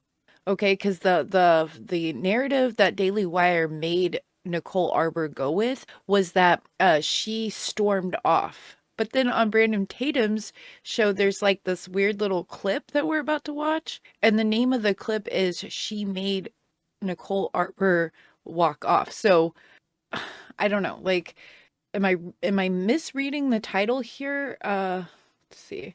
Because I find it weird that he wouldn't be on Candace's side on that. So let me go back. Candace Owens made her walk off the show over Chrissy Teigen.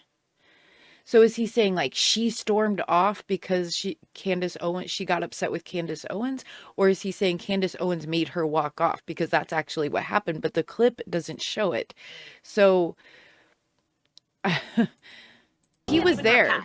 Yeah, You go, and we all want to He's right there. This is the stuff that you There she is. You don't say that about people. You don't suggest people commit suicide and things like that. You're a celebrity. You have a role of leadership, and when you do things like this, people take you seriously. These young people are affected by your platform pushing them to suicide and dirt naps and all that. Yeah. It is absolutely acinine to me. But then it that you becomes- did that. Let me jump in there real quick. Please, Let me jump in Brandon, real say quick. something. Listen, Candace. So listen, I think like- that clearly when somebody watched the video, they can tell you talking about Candace. There's no denying it. However, I do not believe that what's going on with Chrissy Teigen is cancel culture. It is when you put cancel Chrissy and make your it's fine. audience You go can after use the her with word- vitriol, you can use the saying word- the same disgusting things that you stand Nicole, against. Your audience is now doing it. Nicole, I would you be can use the word embarrassed if My cancel. audience is now sliding into DMs of teenagers threatening to kill them. They're sliding at her. She has said that she's Have they having threatened mental to kill health her? issues. I don't know. So Probably. now she's having mental So health now, issues. so now my audience is to blame because they're saying that her You product have shouldn't directed be. your audience to be as nasty as Chrissy. That is not true. I don't That is believe so that. untrue. You I directed have. my audience specifically You're to informed. Target You have. and asked them to Because tell them to this- drop her product. this is I the never problem. told them to go on This- Chrissy's wall. Not They once. are This is the problem. When Fighting conservatives do discrimination. things, we have consequences. If a conservative came out and said they were a Trump supporter, Target would be banning them and everything Forever. else. Yeah. So when Chrissy Teigen comes out and she does things that is evil, spiteful, it's not a Malicious. representation of any of these companies, then I we agree. say hold her accountable like you would do everybody else. We're not I counsel. They agree, don't have but to we counsel can't her. do that. Hold her accountable. No, she needs to be held accountable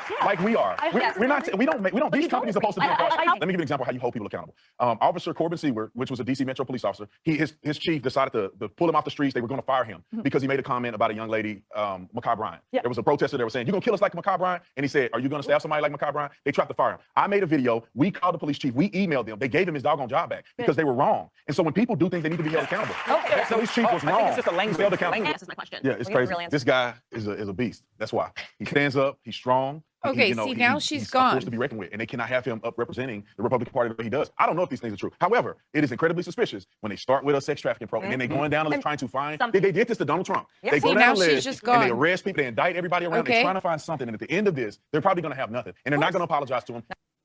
So this is the show.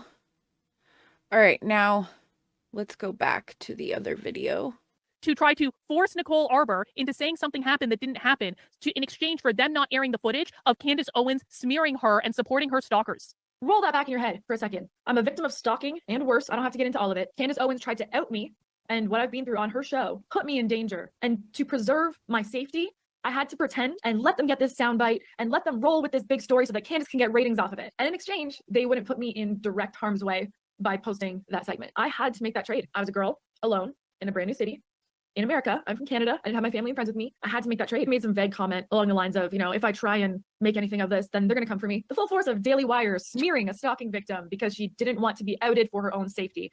Literally just like, let this stuff sink in. The Daily Wire threatened to come after her if she told the truth about what happened. Really think about that. The Daily Wire said, all right, Nicole, here's how this is going to go. You're going to give us a soundbite to prove that you stormed off the set. And in exchange for you doing that, we're not going to come after you with all of the money that we have. How's that sound? That's the Daily Wire, guys.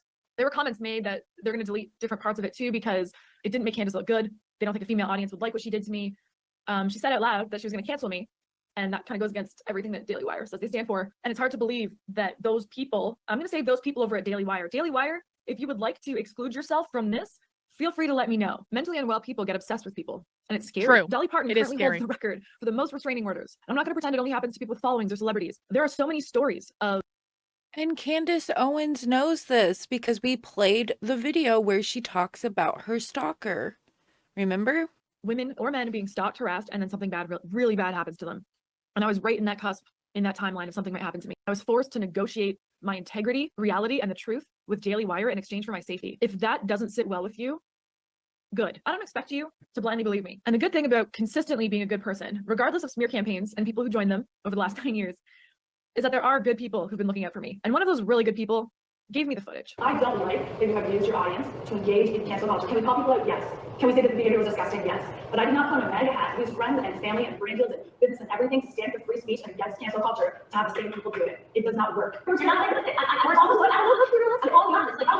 I don't believe in cancel culture. I think it's a bad thing. I did 3 videos and mentioned my name. Well, I mentioned your name after. I said I think she's amazing and she's very intelligent and she's great. And I'm not against Candace. Those are my words in the video. And you know this. I will not let you make this Nicole versus Candace issue. It's directed your audience to be as nasty as Chrissy. I think the reason that you were quite frankly triggered is because there's an entire series on YouTube called Surviving Nicole Arbour before that I talked about how you haven't used them. And the entire reason you were triggered is because I used the hashtag Surviving Chrissy and you started something. Okay. Let me. Okay, see what she just did there? So she didn't like what Nicole Arbour was saying. So like, did you see how she sat back and then she looked at the camera and said, I think the reason why you're freaking out is because there's a whole series out there called Surviving Nicole Arbour where these men blah, blah, blah, blah, blah, blah, blah. And it's all the stuff that she told her in private. And she recorded the phone calls, which is probably how she could figure out. I mean, if you're talking to your friend and they say these guys' names, you're probably not going to remember them, like, right?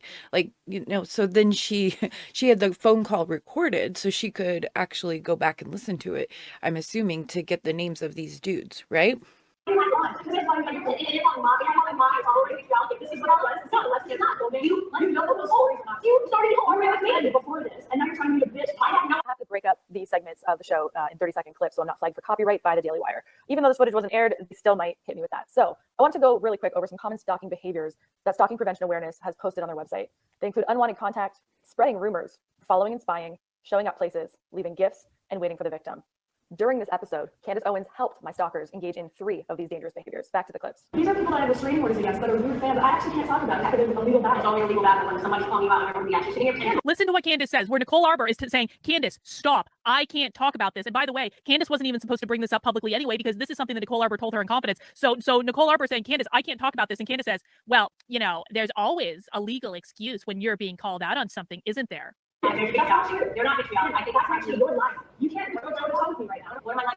Okay, specifically, there are 4 men. Well, I can't. You know for a damn fact. You're not gonna have to. We can't have this online. So at this point, I had already expressed. So you just heard her, and I know that the sound is not necessarily ideal with this, but she just turned to the producer and said, "You can't have this online." This is backing up everything that Nicole Arbour is saying. To Candace that we can't have this online. I need to keep this private. She had already known from our private conversations I was scared of these men and actively seeking help from victim services. I lost track of how many times over the 9 years this has been going on that I told these men to leave me alone, stop contacting me, stop trying to contact me, and that they're scaring me. I think what you just did is disgusting. You just took something personal and private that I talked to you about. It's not private. It's all over the internet. It's not on the internet. Brian Upford, Matthew Santoro. Oh, tell me that. You brought me on a phone call yesterday. It's on the internet. It's not private. Is Candace Owens even bringing this up on a show that was supposed to be a debate about cancel culture? She was bringing it up to.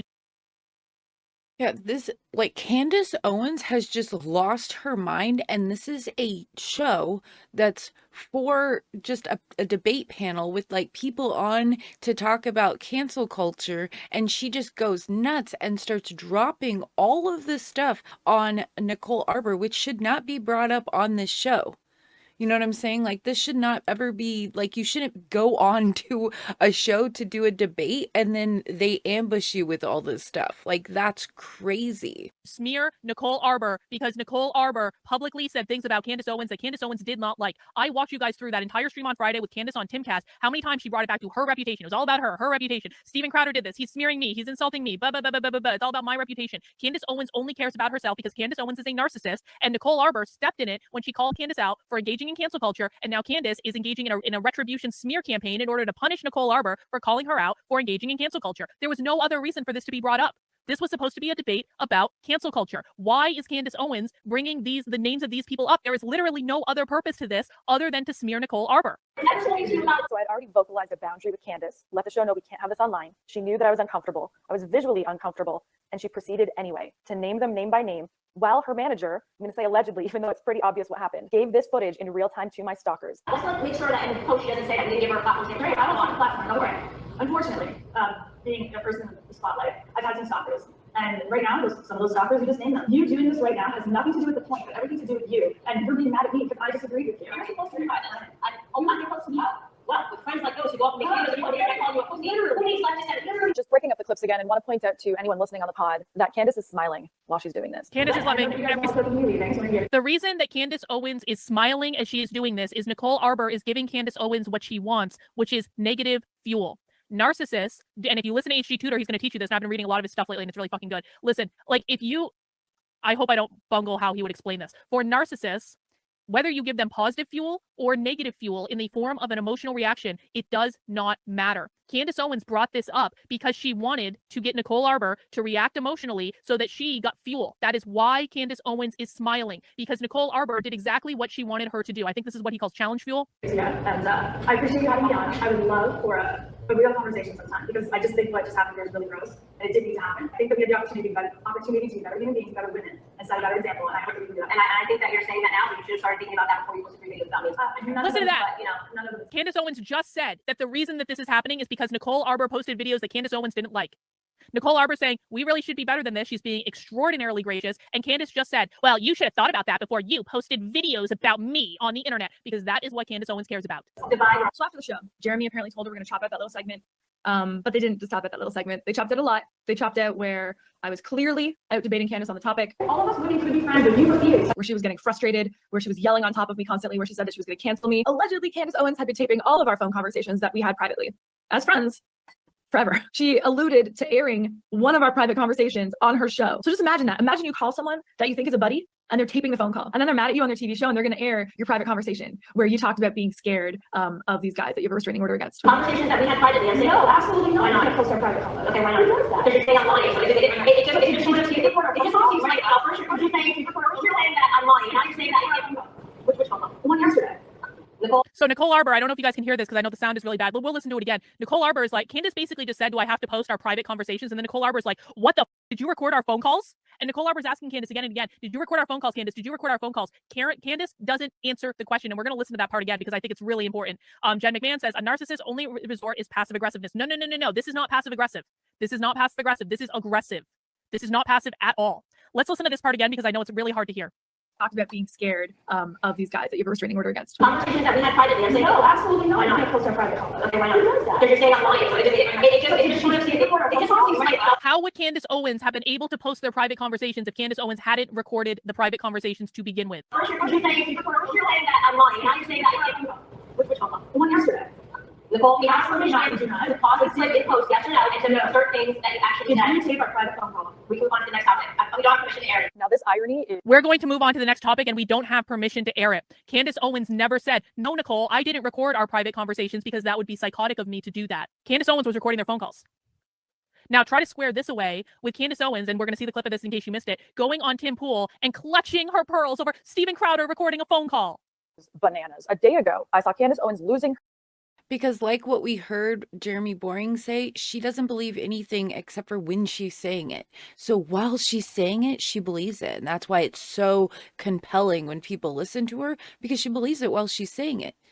Then she just doesn't care after she's done saying it. And then she moves on to other things she says, and she believes that. And then she believes that. Then she believes that. It's a really severe thing. I don't even know what you would call it, but I'm sure that it's called something. But she believes what she says when she's saying it and not later, you know? So Crowder taping a conversation between him and Jeremy from Daily Wire. Watch what Candace says about this topic. Why the hell did you record them? What were you doing that for? Do you think you were going to go to court? Points. Or do you think you're going to go to court? Because that's the only reason you record someone. You'd be like, I don't trust my ex. Pardon my language, okay? I don't trust my ex-wife, so I'm going to record this phone call for safety, right? You record it because you're nervous that there's going to be a court hearing or the police are going to find out and you got to back up what you said, okay? Why are you recording your friend? If not because you think it's going to go to court. Oh, because you think it's going to go to public and you're doing it intentionally because you know you're about to start a war. People, please use your common sense. I'm so disappointed in you, and you claim to be versus you. Oh, if you get bullied by Candace Owens, you can get through it, everybody. Candace, knowing that I was not allowed to comment or swing back, knowing that, went on a tirade for days, live streams and tweets and posts, just smearing my name. Everything from I'm not a conservative. Okay, so that's trying to get me away from my community within the conservative community. She's clearly not a conservative. She said that I falsely accused men. I'm a big believer that if a woman falsely accuses you, you should file a report against them. Don't just let it be like, oh, well, I survived that one. Like, she has now dropped the charges against Ryan Upchurch. I'm going to take a second to clarify this because she just said charges. Now, I have no idea what Candace Owens is talking about. There have never been, that I know of, any charges filed against Ryan Upchurch, not by me. I have no idea what she's talking about. So there were no charges. Therefore, no charges were dropped. Do I wish there were charges against Ryan Upchurch? Do I think there may be in the future? Maybe, but there have never been any charges related to me and Ryan Upchurch ever. Because she should drop the charges against Ryan Upchurch because she lied, right? I want to imagine this hypothetical with me. Imagine you're the victim of stalking, harassment, violence, domestic violence, or worse, and a celebrity goes onto their platform and tells millions of people that you filed fake charges. Those charges were dropped and you lied. How would you feel? This is very typical of narcissistic abuse. They form teams. She's right. And they target Yes, their they victim, do. and they just pummel them. They attack like freaking bears until there's nothing left of that person or that person kills themselves. It was told to me that that was the goal, was to make me kill myself, that I would have nobody to go back to. I would be a pariah in my industry. I was talking with the Daily Wire, Babylon Bee, and the Blaze, all three, about doing a show with them, doing comedy stuff with them. All three suddenly were gone. In fact, Seth from Babylon Bee was such a coward, he deleted a photo of us together. He didn't bother to ask me what happened. He just deleted the photo. And this is how smear campaigns work. They take a lie and then they spread it. People are trying to get this wallet for days, trying to get this wallet from her, and she wouldn't give it back. All right, we're going to clarify this lie once and for all. So Ryan Upchurch was staying in my guest room, and he left a lot of shit in there. Like, I mean, a lot. Here's some of this that he left in there. And it was everywhere. Like, it was a tornado. For those of you listening on the podcast, I'm showing a photo of some of the stuff that he left. I found in the guest room his wallet. It was just sitting there. I never go in the guest bathroom. And the second I found it, I messaged both him and his mom. Why his mom? Because he lived with her. So I was like, whoever's going to see this first, they must be worried. They don't have the wallet. There, I'm going to message, now they know. Now, thieves don't usually reach out to the people they stole from to tell them that they stole their stuff, do they? Probably not. They also probably don't reach out and ask for an address to put it in an Uber and send it to them, do they? I did that too, but his mom didn't give me an address. A couple hours later, a guy that worked on Ryan's team that I didn't really know, we had kind of said hi to each other a few times while traveling or working, but I didn't know the dude, asked to come meet up with me and pick up Ryan's wallet. I thought it was super strange because Ryan told me he was firing that guy, and I still hadn't heard from Ryan to say that it's okay. So I wanted Ryan to either text me, call me, and say that it's okay, or come get it himself, because I wasn't comfortable just like giving it to this dude I didn't really know. I think that's pretty reasonable, and I think most reasonable people would think that's reasonable, not giving it to some random guy when that person hasn't told me that it's okay. Pretty normal. Later that night, I get a call from someone who said they're the police. I thought they were joking because it was so ridiculous. Basically asserting that if I didn't give it back, that it was theft and that they had reported it. From the moment I found it to the moment it was back in the police custody was less than 24 hours. And it would have been sooner. But the second that you report something as stolen or whatever it is that the report was, I was told by the police I had to give it to a police officer. It's been 4 days of someone trying to get their wallet back because it shows that something's wrong, right? Like you're like not all there. Like it turns out it was totally just a PR move for him. Every time he's releasing a song or an album, this Ryan Upchurch guy notoriously causes a massive controversy with people who have large followings. Last year alone, he did the same thing to Morgan Wallen. He had done it to Luke Combs. This was unfortunately my... I wonder if he has the same PR person or person like the same PR person that Candace Owens has that says, hey, you should start a controversy with somebody in your field when you start your blah, blah, blah. So it brings in a lot of attention to you and gets you followers, etc., etc. Okay? They have PR people, manager people, telling them to do stuff like this. Surprise, surprise, I got a Google alert on my name when this article came out. And the article details how Ryan Upchurch makes millions of dollars using clickbait as his marketing tool. So for those of you who don't know, clickbait is when you make up or sensationalize stories. This is his marketing plan, and he proudly promotes it. Feel free to read this article. It details other people he's done this to. By the way, he lost his wallet every few days. people are trying to get this wallet for days, trying to get this wallet from her, and she wouldn't give it back. There was one time where I just couldn't take it anymore, and I jumped into her live stream. I'm like, put me on your live. And she looked scared. Like, wait a minute, why is she on here? I thought she's not allowed to talk about this. What? She lied and said that I blocked her. She was never blocked. I had lawyers and victim services people messaging me frantically being like, Nicole, don't do it. We have to keep you safe. Here's a post she made lying to her audience saying that I blocked her. And right after that, I was in her freaking live stream. Yeah, anyways, Cole said, let her join. And this was a publicity stunt. What was a publicity stunt? My discount is Chrissy. That's the code Chrissy for tonight. How could you possibly say that we did this publicity? Discount code Chrissy. Just stop with the lies. Go dailywire.com/subscribe. There are so many people left and right that are just fake. Candace Owens is literally doing these streams, smearing Nicole Arbour and dropping discount codes for people. And she's doing this for days and days and weeks and weeks. So it like never ends. The victim just feels like it's never going to end, right? To join the Daily Wire in the stream where she's just smearing her. That's crazy. That's insane. Guys, like, from my professional psychologist viewpoint, if you legitimately think someone is crazy, you don't spend hours streaming about them on the internet while giving out discount codes for people to join your website. She knew what she was doing, and she knew that I couldn't respond. She went to the domestic violence clinic, and like, it's just not okay. Like, I'm sorry. I don't know Ryan Upchurch. I just want to show you who these men are that Candace Owens came to rescue. Take a look. I got mad. And look at my hand. I punched the table 3 times. You're right, it's not. And if you see me somewhere, you better stay far away. And I'm not playing. And you know that I ain't playing. Telling everybody about God playing, wouldn't you? The idea that you were scared for your life is like, come on, man. Pulled out this knife and I stabbed out of the chair that I'm sitting in. This is my chair. It died last night. I'm still sitting in it. I'm gonna pull up and I'm gonna smack the out of you. And me and you both know I'll pull up and smack the out of you. Come over here, like a goddamn face. Oh, you fucking God, bro. Shut the Tommy Bext. This is Tommy Bext. Allegedly, Candace and her manager are now friends with this guy. I made the mistake of associating with him for a few weeks. He told me he was being canceled because he's a Trump supporter. That seems to be like the platform that he goes on, is I'm being canceled because I'm conservative and a Trump supporter. It turns out that there are many. I want to clarify this because I talked about it on the panel and I got some of my facts mixed up. So I want to clarify this. There are many allegations of violence, domestic violence, and violence against women perpetrated by this man. I have heard between 7 and 9 restraining orders have been filed against him. A bunch of them have been filed successfully. Candace Owens and her manager are now friends with this man and these people.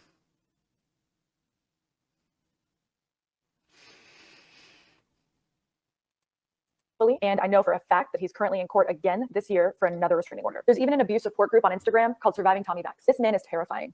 Over the last 2 years, he's made over 1,000, if not thousands, of posts about me when I hardly knew him for a few weeks. This one in particular was extra scary because he details how easy it would be to essentially hire a hitman. And although he doesn't say my name in it, there were comments below from fans saying, is this about Nicole Arbour? And he liked it. Send this to Ryan for Nicole Arbour. And he liked it. Hold it down. Beat the bastard's head in. Matthew Santoro, similar story, said that she aggressed him and then pretended she was the victim. How do you know that he made it all up? He flat out told me that it was a lie, that I was hit in the face. people do things mutually to earn promotion. Basically, he called it clickbait. I know the truth. Watching the live streams back is so hard because it takes me right back to where I was when it happened. I understand what she's going through because, again, like when I wrote, which details and shows receipts about people doing exactly the same thing to me, it was so traumatic for me to go through the amount of lies that these people had spread about me, knowing what was really happening. Yeah, I tried to write an article too about it, and I have not finished that article because it is so traumatizing. Because whenever I sit down to write, then all the memories start flooding back to me, and it was such a stressful time. Happening. And like I see, it's the same thing that's happening to her right now.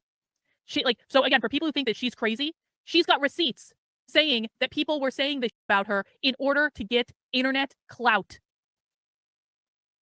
This happens all the time. It's happened to her. It's happened to Lauren Southern. Happened to me. Happened to a lot of people, man. And listen, I'm not comparing what happened to me on the same scale as those two because it's not on the same scale. And I thank God for that because I know how bad it was when it happened to me. And I know what that was like. And I barely made it through. So I don't know how they did this. I don't know how they got through it. I really don't. And I had friends calling, I had family calling, and all those people being like, what's happening? Why is she doing this to you? And I'm like, because she's a really bad person. Because there was no other answer. She knew what she was saying wasn't true. And it didn't matter. It's too many people that don't know each other that are telling you the same thing. It's too many people that don't know each other that are telling you the same thing. It's too many people that don't know each other that are telling you the same thing. See, that they tried to play this trick on me too. They said Carlin is the only common denominator here. Carlin is obviously the problem because she is the only common denominator here between, and we're just all saying the same thing. And why, like, how is it possible that you know everyone is saying the same thing about her? They did exactly the same thing to me, when in fact I wasn't the common denominator. The common denominator. I didn't even know some of the people who were smearing me online. I've never even spoken to some of the people who were smearing me online because I was never friends with them. I never even talked to them. But Kara Smith did. That's the reality. They do this all the time. So if you ever hear someone saying, well, it has to be that person because everyone else, like if everyone is saying the same thing about that person, then it has to be about them. Huh, really? All right. Meanwhile, other victims of these men were hitting me up and being like, what is Candace doing? Why is she doing this to us? Because it's not just me. It's not just me. You know, she'll go on about Epstein and Weinstein and how did this all happen? Because of fucking people like you, Candace. Because of people like you, because you had no idea what you were talking about, but you kept talking. There's multiple victims just like, okay, we're finally going to get these guys. And then Candace Owens backs them up. First and foremost, I have never spoken to Ryan Upchurch in my life. So trust the science is the code, Daily Wire. When I needed my community the most, you separated me from everybody. It's wild because like Candace Owens will lose it. If a teenager tweets like, don't mess with, I don't know, the Arabs or something, she'll be like, I'm getting threatened. For those of you who might have missed it, one of my stalkers is Jared Taylor from Black Rifle Coffee Company. After Candace did this to me, she got a sponsorship from Black Rifle Coffee Company. Coincidence? She's not just a mean girl. She's not just the ultimate pick-me, which she is. She's the opposite of everything that she pretends to be. And Daily Wire, how? How can you have Jordan Peterson talking to everybody about being a good person, living a good life, while also having Candace try and destroy them? You're full of shit. I fully expect that after this, she's going to go on another smear campaign about me, that she's going to try and spread more lies, that she's going to try and watch use it. She's court already doing documents it to twist it and make it seem like something it's not, or that I've been defeated, or I was called a liar and whatever. The judge said I'm not credible and threw it all out. In actuality, the judge hadn't talked to me. I'm not going to get into all the details of the legal stuff right now, but what I can tell you is that at no point have I been beat in court. I want to show you guys something. I want to show you guys something. I told you Candace Owens was going to do this in real time. I want to show you guys this. She tweeted this 15 minutes ago. We're going to go back to the video in a second. 15 ago. In a just world, people who make false allegations would be made to serve out sentences for the crime they false accused. False accuse someone of rape, go to prison and serve out a rape sentence. False accuse someone of a hate crime and serve out a sentence for a hate crime. She's doing this to smear Nicole. That's really, really rich coming from Candace Owens. What is she doing right now? Is she's accusing like a whole company and a widow of offing their best friends and husband? Well, then I guess she should go to prison for murder since she's accusing them of murder. I mean, I didn't say it. Candace did. Nicole Arbour. She is swim. I defended Ryan Upchurch on my show. When we had her on, she accused him, the fourth man, and he had all the evidence proving this. Well, apparently not. He eventually won in court against her lies. That's not true. Look up all public information. She is swim fan status. She's doing it right now in real time. I owe any of these people money. It's just lies that they make up. At no point has a judge thrown anything out. Different parts have been moved, dissolved, and paper moved around, all to get towards trial. And this is just legal games. Even if a judge called me a liar, which by the way, this may come as a shock, but there are victims every day who don't get justice. The justice system is not even anywhere close to perfect. Candace Owens is exactly what conservatives say that they're not. And the truth is, without middle-aged white guys feeding her talking points, she crumbled. She doesn't know how. I agree with that, but I want to just address something Caleb says in the chat. Unfortunately, it seems no one believes you when you try to defend yourself. That's exactly the problem. I tried to defend myself when this was happening to me, and people wouldn't believe me, or they wouldn't say anything, or they would say, Carlin, you should just ignore it. It'll go away. But while I was ignoring it, the smear campaign got worse and worse and worse and worse. And then they came after my family, and then they doxed my friends, and then they doxed my house, and it got worse and worse and worse and worse and worse. And there's nothing you can do. There really is nothing you can do.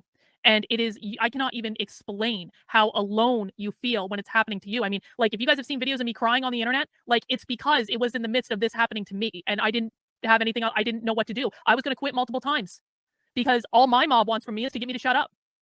They say it over and over and over again. They say, we just want, like, just shut up, Carlin, just shut up, just delete your accounts. That's all it's going to take for us to stop. Okay, and that's the same stuff that they say to Erica Kirk. So they tell Erica Kirk, they say, if you want all this to stop, just stop being the CEO of Turning Point USA. Your husband's company that he built and that, you know, should be yours by right of you being married to him and your children and stuff. Like, that's a normal thing, right? But no, if you want this to stop, then you need to step down from being CEO. That's coercive control and abuse. And no one helps you, and no one's there for you, and all of a sudden everyone's calling you crazy when you didn't do anything, it had been done to you, and there's nothing you can do to stop it. Jen says, I seriously don't need a reboot of Heather's called Candace's. Unfortunately, we're living it. Oh yeah, this happens every time. This happens every day. How to attack or debate a topic without attacking the person. Someone has to tell her that yelling a personality doth not make. The digging up dirt thing, like, grow up. Grow up. She was dropping coupon codes while doing a smear campaign against me. In the middle of the smear, she would drop coupon codes. If that doesn't tell you what her intent was, I don't know what will. Let's talk about anti-slap suits really quick. Generally used against people who've been victims of smear campaigns. So imagine this. Your abuser spreads everywhere that you beat up your kids. You hate your kids. Maybe they're trying to win the kids in the divorce. They spread that you hate your kids. You're a horrible person. You're making porn on the side. Did you not know you're making porn? You're making porn now. They said it on the internet. They're doing it. So to combat this form of narcissistic abuse, which is what smear campaigns are, your lawyer files a court injunction and a defamation suit. The purpose of doing that is to try and slow down the abusers. Because if those rumors get out about you, there's no telling how much it's going to damage your business, your reputation, your children, your family, your mental health, and whatever else it might damage. As we know, when things get online, it's really difficult to get them down. Now, what I've observed is bad guys go in and file what's known as an anti-slap suit. They claim it is their First Amendment right to say whatever the heck they want, even if it's lies, even if it's damaging you, even if it's putting you in harm's way. See, and I don't really think the founding fathers fought to make America free so that you could destroy the lives of people who challenge you. You psycho. Candace Owens, the racist man's MLK. Remember, the bad guy at any point could stop harassing you, leave you alone, stop spreading that you're beating up your kids, but they don't want to. They want to hurt you. An anti-slap suit is meant to defend your First Amendment right to free speech. However, in the last few years, it has been weaponized by abusive people to not only silence, but financially abuse their victims. In my personal belief, this is exactly what Candace Owens did to Kim Klacik. Only a couple weeks after what Candace did to me, she did it to another woman, a conservative woman who'd run for office. Candace made wild claims against this woman, like really damaging. There was claims in there that revolved around escorts and sex work and her being a madame and all sorts of really hurtful things. And Kim did exactly what we're told to do. You file that defamation suit. And Candace did the bad guy move. Now, this is really important. A lot of really big conservatives knew what Candace did to me, and they begged me. When I say beg, I mean begged me not to tell the truth, not to make a video about Candace, not to talk about it publicly, not to go on Megyn Kelly and talk about it. They begged me. They're like, we need her for the movement. We need her. She's worth so much money to us. We've pumped so much money into her. We need Candace. You can't go after Candace. Please don't go after Candace. And I saw Candace go after Kim Klacik. We've pumped so much money into her. We've pumped so much money into her. You can't go after her. You can't tell the truth about what's happening to you because we've pumped so much money into her. That's the real reason. A mom who's just trying to make Baltimore better. She did the same thing to her. And because Candace has apparently an unlimited legal budget to bully people online, that meant Kim suddenly had to pay probably $100,000 or $200,000 in legal fees to fight that. It's a frivolous lawsuit usually used to drain the bank account of your victim. It literally gives gasoline to the bullies. And that's what Candace did. And it was costing her so much money to fight this frivolous lawsuit that Candace put on the side that they eventually reached a settlement where Kim would just pay her legal fees and they would walk away, call it a day. Candace did not defeat Kim, but she posted as if she did. This woman is just a menace. She's evil. I have so much to say, but I know I got to end this somewhere. I want you guys to know that this experience rocked my faith in humanity. Like genuinely. I can't ignore that there's a common denominator in all of these people that have done horrible things to me. They're all conservatives, and they're, as much as I don't want to admit it, there seems to be a running theme of being disgusting to women, of not caring about the truth. When you come with the same venom for child exploitation and human trafficking as you do Taylor Swift's new album, you probably are just an angry person. All of this to say, I would like to formally announce my retirement from all of this bullshit. I don't want to live a life that's dictated on me hating people based on who they vote for or who they love or what they look like. The truth is I have no idea what conservatives stand for anymore. We're Christians, but we don't act Christ-like. Cardi B twerking is wrong and disgusting. But Andrew Tate running a digital brothel is okay because he says our talking points. Exactly. You know I love Michelle Obama. I think she's awesome. I think Michelle Obama is the shit. And I like Oprah. And I like people. I genuinely like people. And I had to really do some soul searching and be like, wow, where have I been at Candace Owens? Have I made mistakes along the way? Yeah, I have. In fact, I didn't even know that some people are fat. Get this. Throw back to the first big video. I didn't know that some people gain weight after severe emotional trauma to almost build padding. I didn't know that. That's true. I get why some people were especially upset at that video now. I only learned that in the last year, but you can't get mad at me for not knowing what I didn't know. Please teach me. But if I would have known that, I definitely would have angled that a bit differently. So I don't want to be part of this team that is full of venom and hate and it has fun smearing people every day. And every day is another fight. And who can we me? Like the word grifter is thrown around. But I don't even think you guys know the definition of it. By definition, grifter is these people like this. They're daily picking fights with people just for the sake of fighting, just to get one up, just to feed their ego a little hit of dopamine so that they can get through to the next day and go narcissistic abuse on somebody else.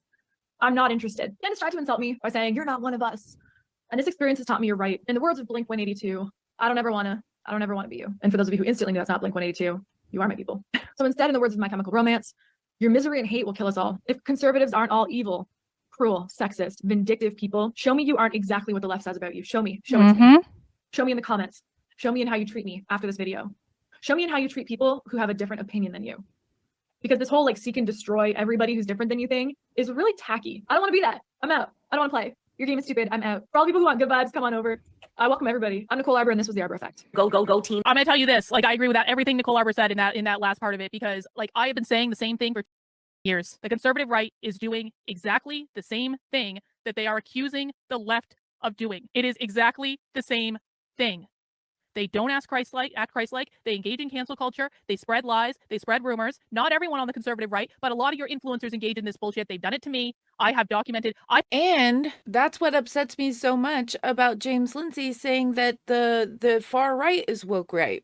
I don't like that term because the only reason why he's using that term is because he got into an internet beef with people on the far right because he wanted to come into their fold or whatever, and then they like called him out on something stupid he said, and he got all butthurt, and then he started attacking these people, and he got people like Seth Dillon and all these people to join his side in attacking them because they are what we call the establishment right, the center right, the whatever word you want to come up with for the middle, like just the right, you know, conservative, basic conservative, okay? And there exists a wide, here they are on the line, and then this way on the line exists a shit ton of people on the right with all kinds of different ideas, and some are fringy, and some are eccentric, and some have all kinds of different beliefs or whatever, and a lot of them are not bad or negative, but we're just not like these people here, and those people there are fine too. I love everybody. But they don't like us to the farther right of them.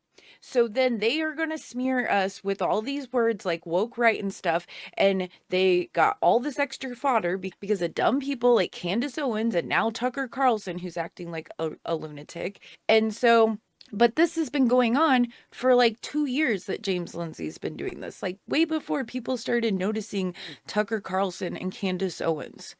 Okay. I noticed them. I stopped watching them years ago, but yet now I'm on the far right, so I guess I'm woke right, you know? And it's a bunch of nonsense. And to me, it's like, how are we defining this word? Because it doesn't make a whole lot of sense the way James Lindsay says it. And that's why every time he has an interview with somebody, they can't figure out what he's talking about, because he's only using it so that he can smear people he doesn't like on the right. It's so stupid. You shouldn't label people like that. And you shouldn't be saying who can be on the right. It's ridiculous. Like, it consists of like tons of people living in like intentional communities that are like conservative in like a rural area, that live in a conservative way, in a conservative mindset, or on the right, and they might not ever go online or be on politics or anything, you know? So the right or left and right is just a way of organizing political ideologies. That's it. It's nothing like that complicated.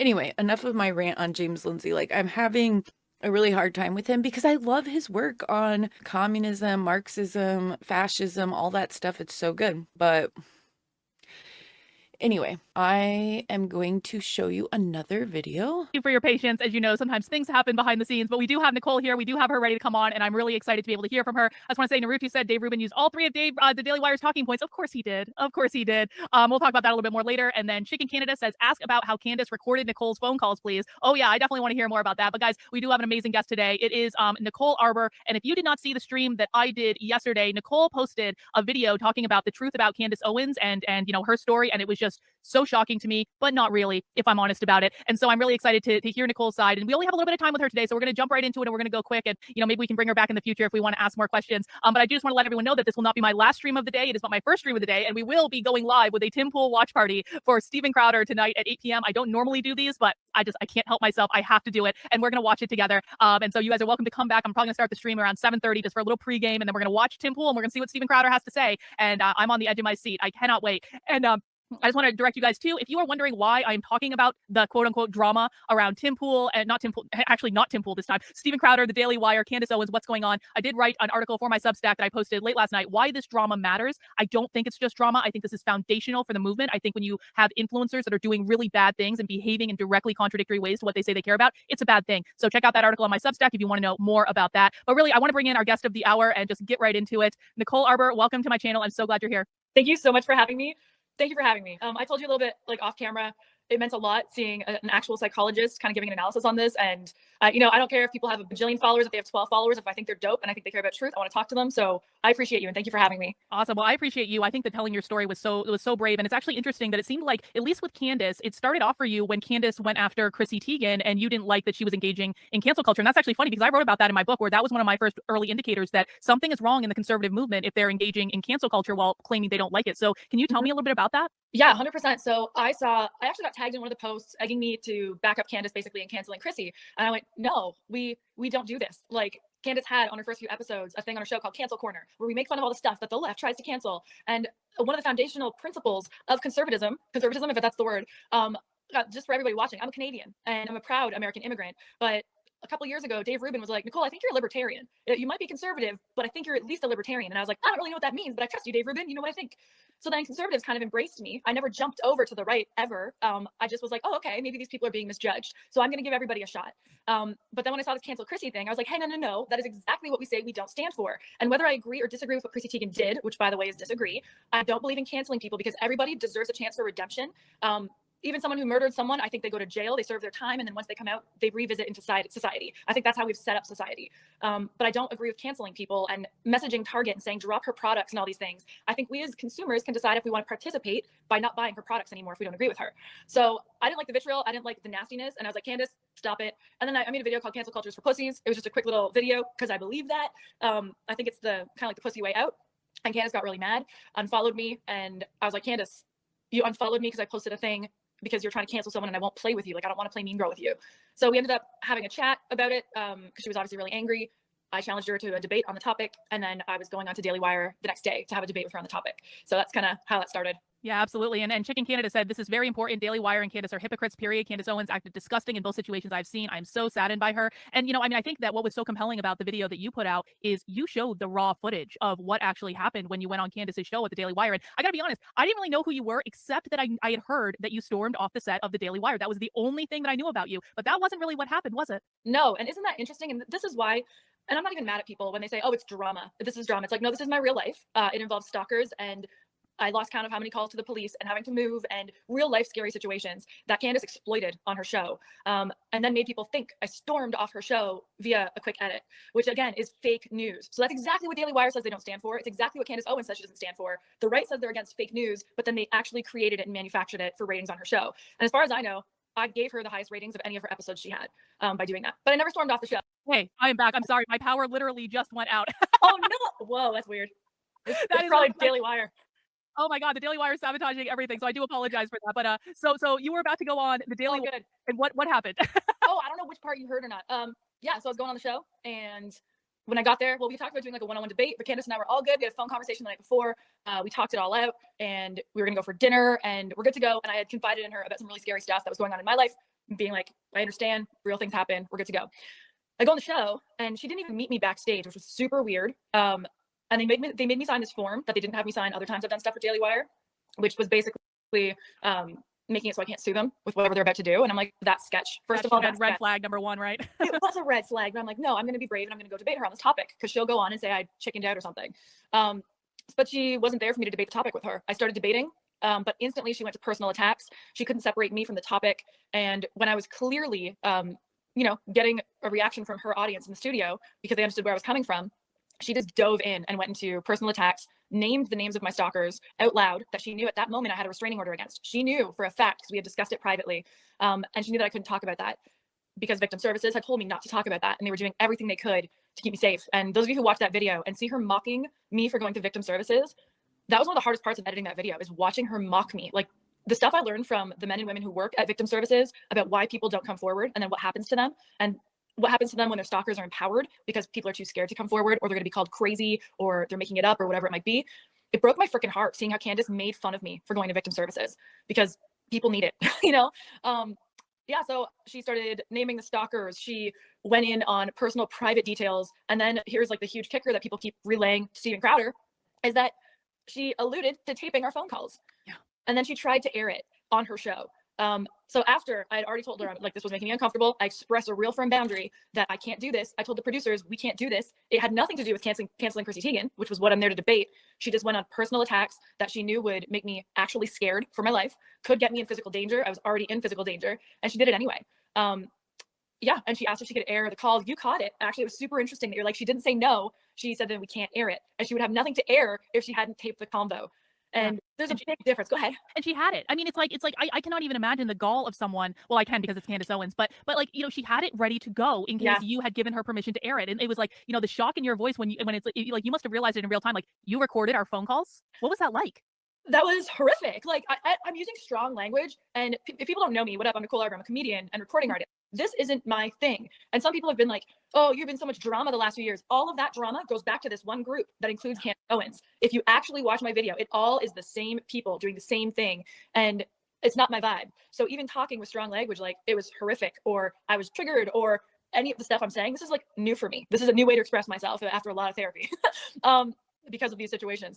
But yeah, I was like disgusted. And I was just like, okay, she's trying to get a rise out of me. Clearly what's happened is really disgusting, but she really wants me to freak out. And that's reactive abuse, as we both know. That's what she's hoping for, is me to do a big blow up so she can get a sound bite, so she can make a big Nicole Arbour blows up on my set and re-edit the footage and make it seem like she out debated me. Like, that's what went through my mind really fast. And I was like, stay calm. And anybody who's seen me on like The View, when they tried to scream at me years ago, or BBC, when they tried to gotcha me, or different things, I always stay calm in these kinds of situations. And I just stayed calm, and I told her, like, this is disgusting. This is really gross. I can't believe you did that. And it was told to me backstage that she had allegedly been taping all of our phone calls since I met her.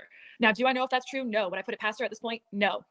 And what's striking to me about this situation too is obviously people at the Daily Wire know what's going on, and they supported all of this.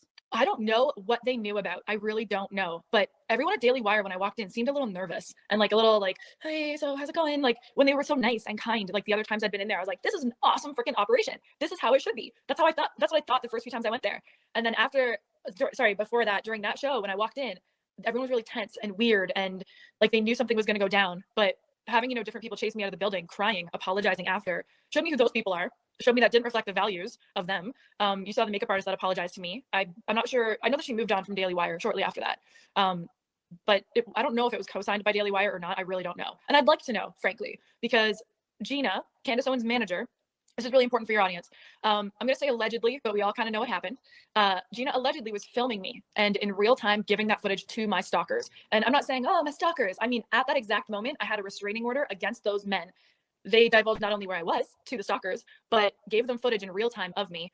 So these guys now knew where I was, they knew what I was wearing, they knew everything, and they were posting it on their social media in real time. Look, I'm gonna be real honest with you guys.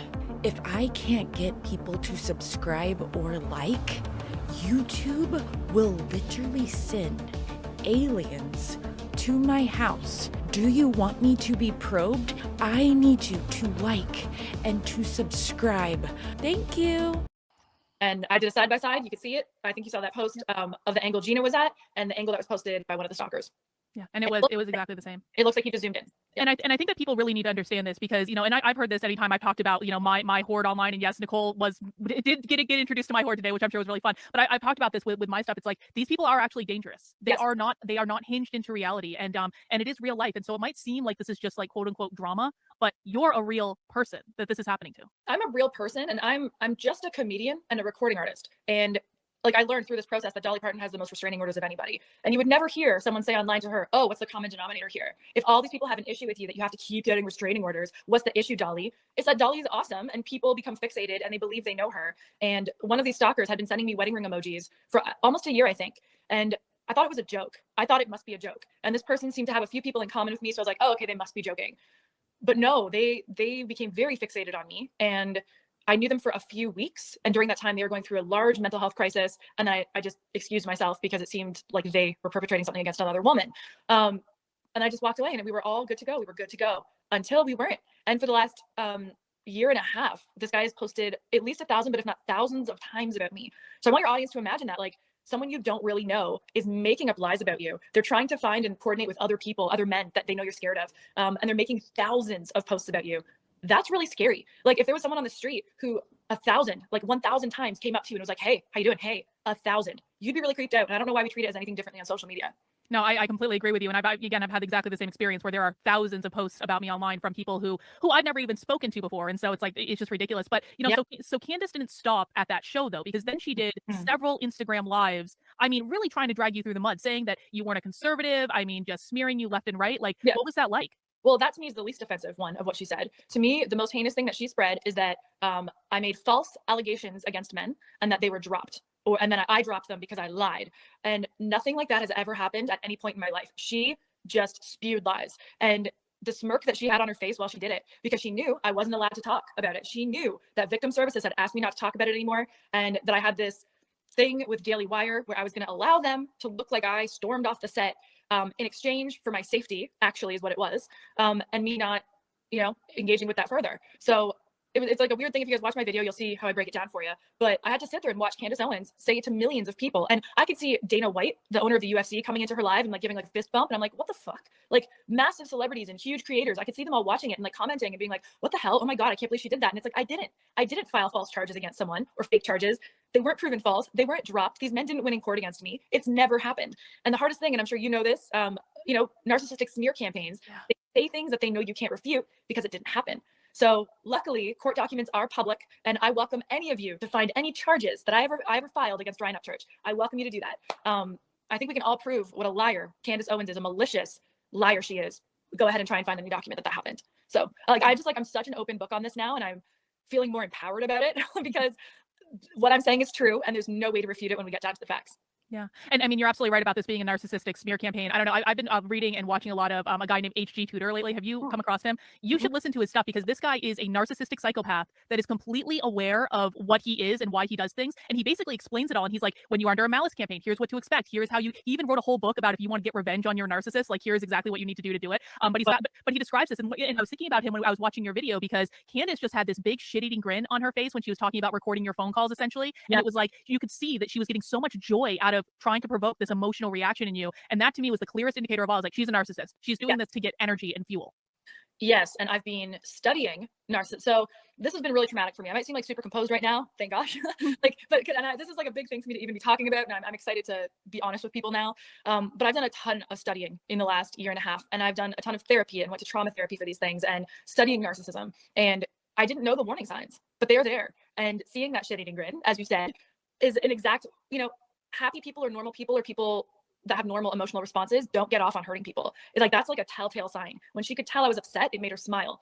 That's a telltale sign that something is not right with that person. And the further that she hurt me and that she knew she was hurting and scaring me, the happier she got. So the only time she broke that on the episode, I don't know if you guys have seen in my video, the clip where I say, everybody, you can get bullied by Candace Owens and survive, or something like that. I'm like, you can survive being bullied by her. I want everyone to know that now, because I knew someday someone would see that fucking footage and I would have survived her smear campaign. I wasn't going to let her take me down. I just want your audience to really imagine, like, someone spreads with millions and millions of prominent, respected followers that you made up that you were raped or whatever it might be, whatever crazy allegation you could think of, they make it up and they spread it to everybody you know.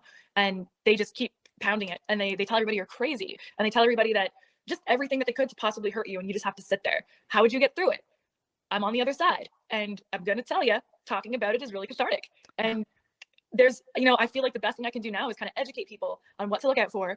The best other thing I can do is step away from all of the conservative or even political drama, because I don't think it's helpful to anybody and I don't want to be part of it. And that's not my life. I just want to be funny and I want to help people. And those are like the things I want to do, and make some cool music. So that's what you can do if you're experiencing these smear campaigns and these things. Know that. Okay, so we're going to leave that there and we're going to go check out a video that is more recent that Nicole put out that is really good. Okay, this video is called The Jelly Roll Files, Clickbait Crooks and Candace Owens, episode 1. I'm Nicole Arbour, and this is the very true story about how 3-time Grammy-winning Christian country darling of Nashville, Jelly Roll, threatened, stalked me, and planned to kill me, all over some YouTube clickbait rumors that turned out to not be true. The thing that I learned is if you won't play the game, they'll take you out of it. It's tea time. I can't even believe this is a thing I have to do, but yeah. Today we finally talk about the cosplay Christian Jelly Roll and why him and his wife offered me a hush money deal that I declined. It is wild to me that I'm even doing this. I realize that a lot of people found me through these videos that didn't know me before, so hello people I have not met yet. This is an odd way to meet you, but hey, hello, how are you? My name is Nicole Arbour. I'm originally from Canada, and I've been in the entertainment industry pretty much my entire life. I started as like a tiny little child in professional musicals, went to college for comedy performance and writing, was the captain of my dance team, 2-time national dance team champions, From there, ended up choreographing a bunch of award shows, professional dance teams. I got to work with NBA, NFL, and other professional cheer leagues. Do you remember that song Cheerleader? That, oh, I think that I found myself a cheerleader. That's Omi. I got to choreograph for him, which was so much fun. And I think I did my first stand-up set when I was 18. I wanted to be a comedian since I first saw I Love Lucy. Well, there was like 2 major moments. I Love Lucy, the chocolate scene in the factory, and then Willy Wonka in the original when he did like the weird cripple walk out front and then the dive roll. Art, just freaking art. Those of you from Canada might know me from Much Music. I was on our top comedy series called Video on Trial. For years, Playboy named me the world's sexiest comedian, whatever that means. I was doing feature films and TV shows and had a whole bunch of feature films lined up. I've got to creative direct and write ad campaigns for massive brands and work with companies like Nike and Virgin Mobile and Unilever and all sorts of people over the years. Products that I've been a creative director or part of the creative team on are in Nordstrom's and Shoppers Drug Mart and Target and lots of places. Like, I've got to do a lot of cool things. After a car accident left me in extreme chronic pain and disabled for the better part of 8 years, being disabled wasn't my favorite thing. The government bestowed upon me a disability certificate for life and said that I would never get better. Then I rebelled like a mother trucker and helped develop a chronic pain solution myself. And my pain programs actually got me an award from the Chronic Pain Foundation and the Fibromyalgia Association. Thank you, ladies. Thank you very much. While I was just coming out of being disabled, I got a call from a producer I used to work with on one of the TV shows I was on. I was recruited to be a YouTuber, and I didn't know what a YouTuber was. They're like, think of your stand-up straight to camera. And I was like, okay. I thought it was a freaking blessing. And it was. I've gotten over 3 billion views on my comedy videos. I received an honorary star on the Hollywood Walk of Fame for special achievement in social media. I was one of the original Facebook creators, and I've gotten to speak on panels on behalf of YouTube and Google. I stopped counting how many times I've gone viral at 80 videos. I think we're at about 120-ish now would be my guess. I'm pretty good at it, which is why brands hire me to help make their products viral. And because of that, I've got to speak on some of the biggest business conference stages in the world. Keynote speeches, let's go. I'm also a recording artist, and over the years I've got to do super cool things like giant events in Las Vegas. I performed at VidCon. I threw the world's biggest champagne shower. I got to perform at the Royal Palace. That was a thing. I had no idea that with all the positives and amazing things and the reach of the internet world, that there would be so many seedy, gross, scary things that came along with it. Yeah, nobody warned me. So not long after being recruited to be a YouTuber, I was told by a YouTube agency that it would be very advantageous of me, aka cha-ching, cha-ching, if I would get into a fake relationship with another YouTuber. I had no idea, but that was a thing. Like agents and publicists will fake set people up just for like. So this is crazy. And I think this was actually more, you know, back in the day of YouTube that this stuff was going on, where you would have like interpersonal drama that was set up like on purpose and stuff between different creators and things to get an audience. I don't know how much that goes on anymore, but you know. Fake relationships, kind of like what they do with every rom-com ever. Suddenly the actor and actress are flirting right when the film's about to come out. It's like, you guys do this every time. We know exactly what's happening. But I didn't know that's a thing. And against my own will, I was thrust into fake relationships online. They would just use my name in videos on social media in things that never happened. They would call it clickbait. And the agents would say, oh, this is great. You're gonna get tons of views. And I would say, that's my real name. You can't like use my real name if you want me to like play a character and pretend I'm dating somebody I'm not, but that's my real name. They're going to use you one way or another. You can either go along with how they're using you, or if you rebel and try and get out of the whole system, they're still going to use you. You're just not in on it anymore. So that one happened to me a bunch of times. I grew up in the Perez Hilton era and I always thought it was disgusting. Like the way that Britney Spears was treated and Christina Aguilera and like Lindsay Lohan and like all that stuff. I felt so bad. Like back when I was on our version of MTV in Canada, I felt so bad for talking shit about Fergie back in the day that when I met her, I went up to apologize to her. That's not what I've ever wanted to do, is be part of like the gossip things. Like I want to make the new Mary Poppins. I want to make feature films. I want to like have fun and make musicals. Like some of this is going to be embarrassing and I'm going to seem really naive. And I will just tell you right off the top, I had no idea what I was getting into and the lies and the games and the schemes of people in the internet world or entertainment world. I thought if you work hard and you're good at your craft and you're good to people and you show up on time and I thought that that's what was needed to succeed, not fake relationships and backstabbing and cancel culture. I have medals for tap dancing. I'm not just like a YouTuber who causes shit. Like, don't get me wrong. I am definitely a shit disturber and I will be disturbing all of the shit in this video because I am sick and tired of what's going on in the entertainment industry and that the scuzzy people have taken over. I am going to disturb that shit because it needs to be disturbed because I'm disturbed. Most women in the industry are disturbed. So yeah, we need to disturb some shit. When I started getting success, I very quickly learned how dangerous the industry is and how fake it is. And when I say dangerous, I mean dangerous. Be it sex, be it clout, be it my audience from working with them. If you won't give these people what they want, they will take from you whatever they want. I had no idea that I would be pulled into people's fake soap operas because that's what they do. They invent drama and then they pull you into it and you're already in it. You don't even have a chance to say no thanks. They already used your name and now you have to respond to the lies they just made up about you. And it's incredibly toxic. It's not just toxic, it's psychotic. The fake soap opera stories will be in my book one day. If you followed me for a while, you've probably seen some of them, but I'll leave that for my one day book. That's fun. Let's talk about my character flaws because I feel like I've sufficiently bragged on myself. Coming into this industry, I was just like a stupid, nice Canadian. I'm from the land of good old boys. Everybody works hard and has their families and helps their friends and helps each other. We drink beer, laugh at inappropriate jokes, and listen to classic rock. We're not that complicated, but we have a lot of fun. I thought that everybody else was like us. Very naive. I also, massive character flaw, going into the entertainment industry when I started doing well, I was just kind of dating like Make-A-Wish Foundation. You're not my type at all, but you really like me, and I should want someone that really likes me, and you're a fan, so that's good, because that means you like what I'm doing. Don't date fans. Don't date fans. I didn't know not to date a fan until I dated a fan. I had a group of dudes who were super fans infiltrate my life one by one by one. Think of it like I was the Bachelorette and all the guys that I got rid of in round one became buddies and then their sole target in life was to like take me down because I didn't give any of them a rose. That happened to me. Girls are like, oh, you got to date a man and marry a man who's obsessed with you. And I'm like, oh, he's obsessed with me. Like, I think he might want to wear my skin. Self-admitted. I've dated some amazing, super cool guys who were just like, awesome. And I also dated this group of like just returned food at the restaurants. It almost felt like an experiment, you know? The conclusion is don't do it. Oh gosh. Horrible choice. Character flaw. Thank God I have an amazing man now. Been together for a bunch of years and yeah, he's just awesome. We're both each other's fans. So that works out well. He also had no idea what I did for a living when we met. So that was like, that was great. He thought I was an aspiring country singer when we met. I think it was just like my aesthetic, but racist. Yeah, I'm making light because the story's about to get heavy. I don't know. I've never had to talk about someone planning to kill me before on a video. So all of this to lead us to Nashville. 2016, recording artist and online comedian that we're going to call Byron Downdevil. It's a great freaking fake name. Byron Downdevil reached out to me online. He was a really big fan, wanted to make a video with me. I was like, yeah, let's do it. Someone who worked at Facebook was like, yeah, you guys have similar audiences. It'd be great for you guys to collab. I'm like, cool. I shot a video at my house. He shot one at his. We edited it together. Audiences loved it. Awesome. Fast forward to 2020. He sees that I'm getting way more into music. Is like, yo, when are we finally going to music collab? Byron Downdevil seems to be killing it in music. He has a bunch of photos up with different plaques that he's won and he's doing really well. And I'm like, well, heck yeah. He asked me to send him my demos for my upcoming album. I have videos of Byron Downdevil listening to those demos and loving them. And you should. They're amazing. And then early 2021, we planned for me to fly to Nashville and we would make music together. On account of the photo on his Instagram of him with his fiance, and the girl's like, I thought he had a fiance.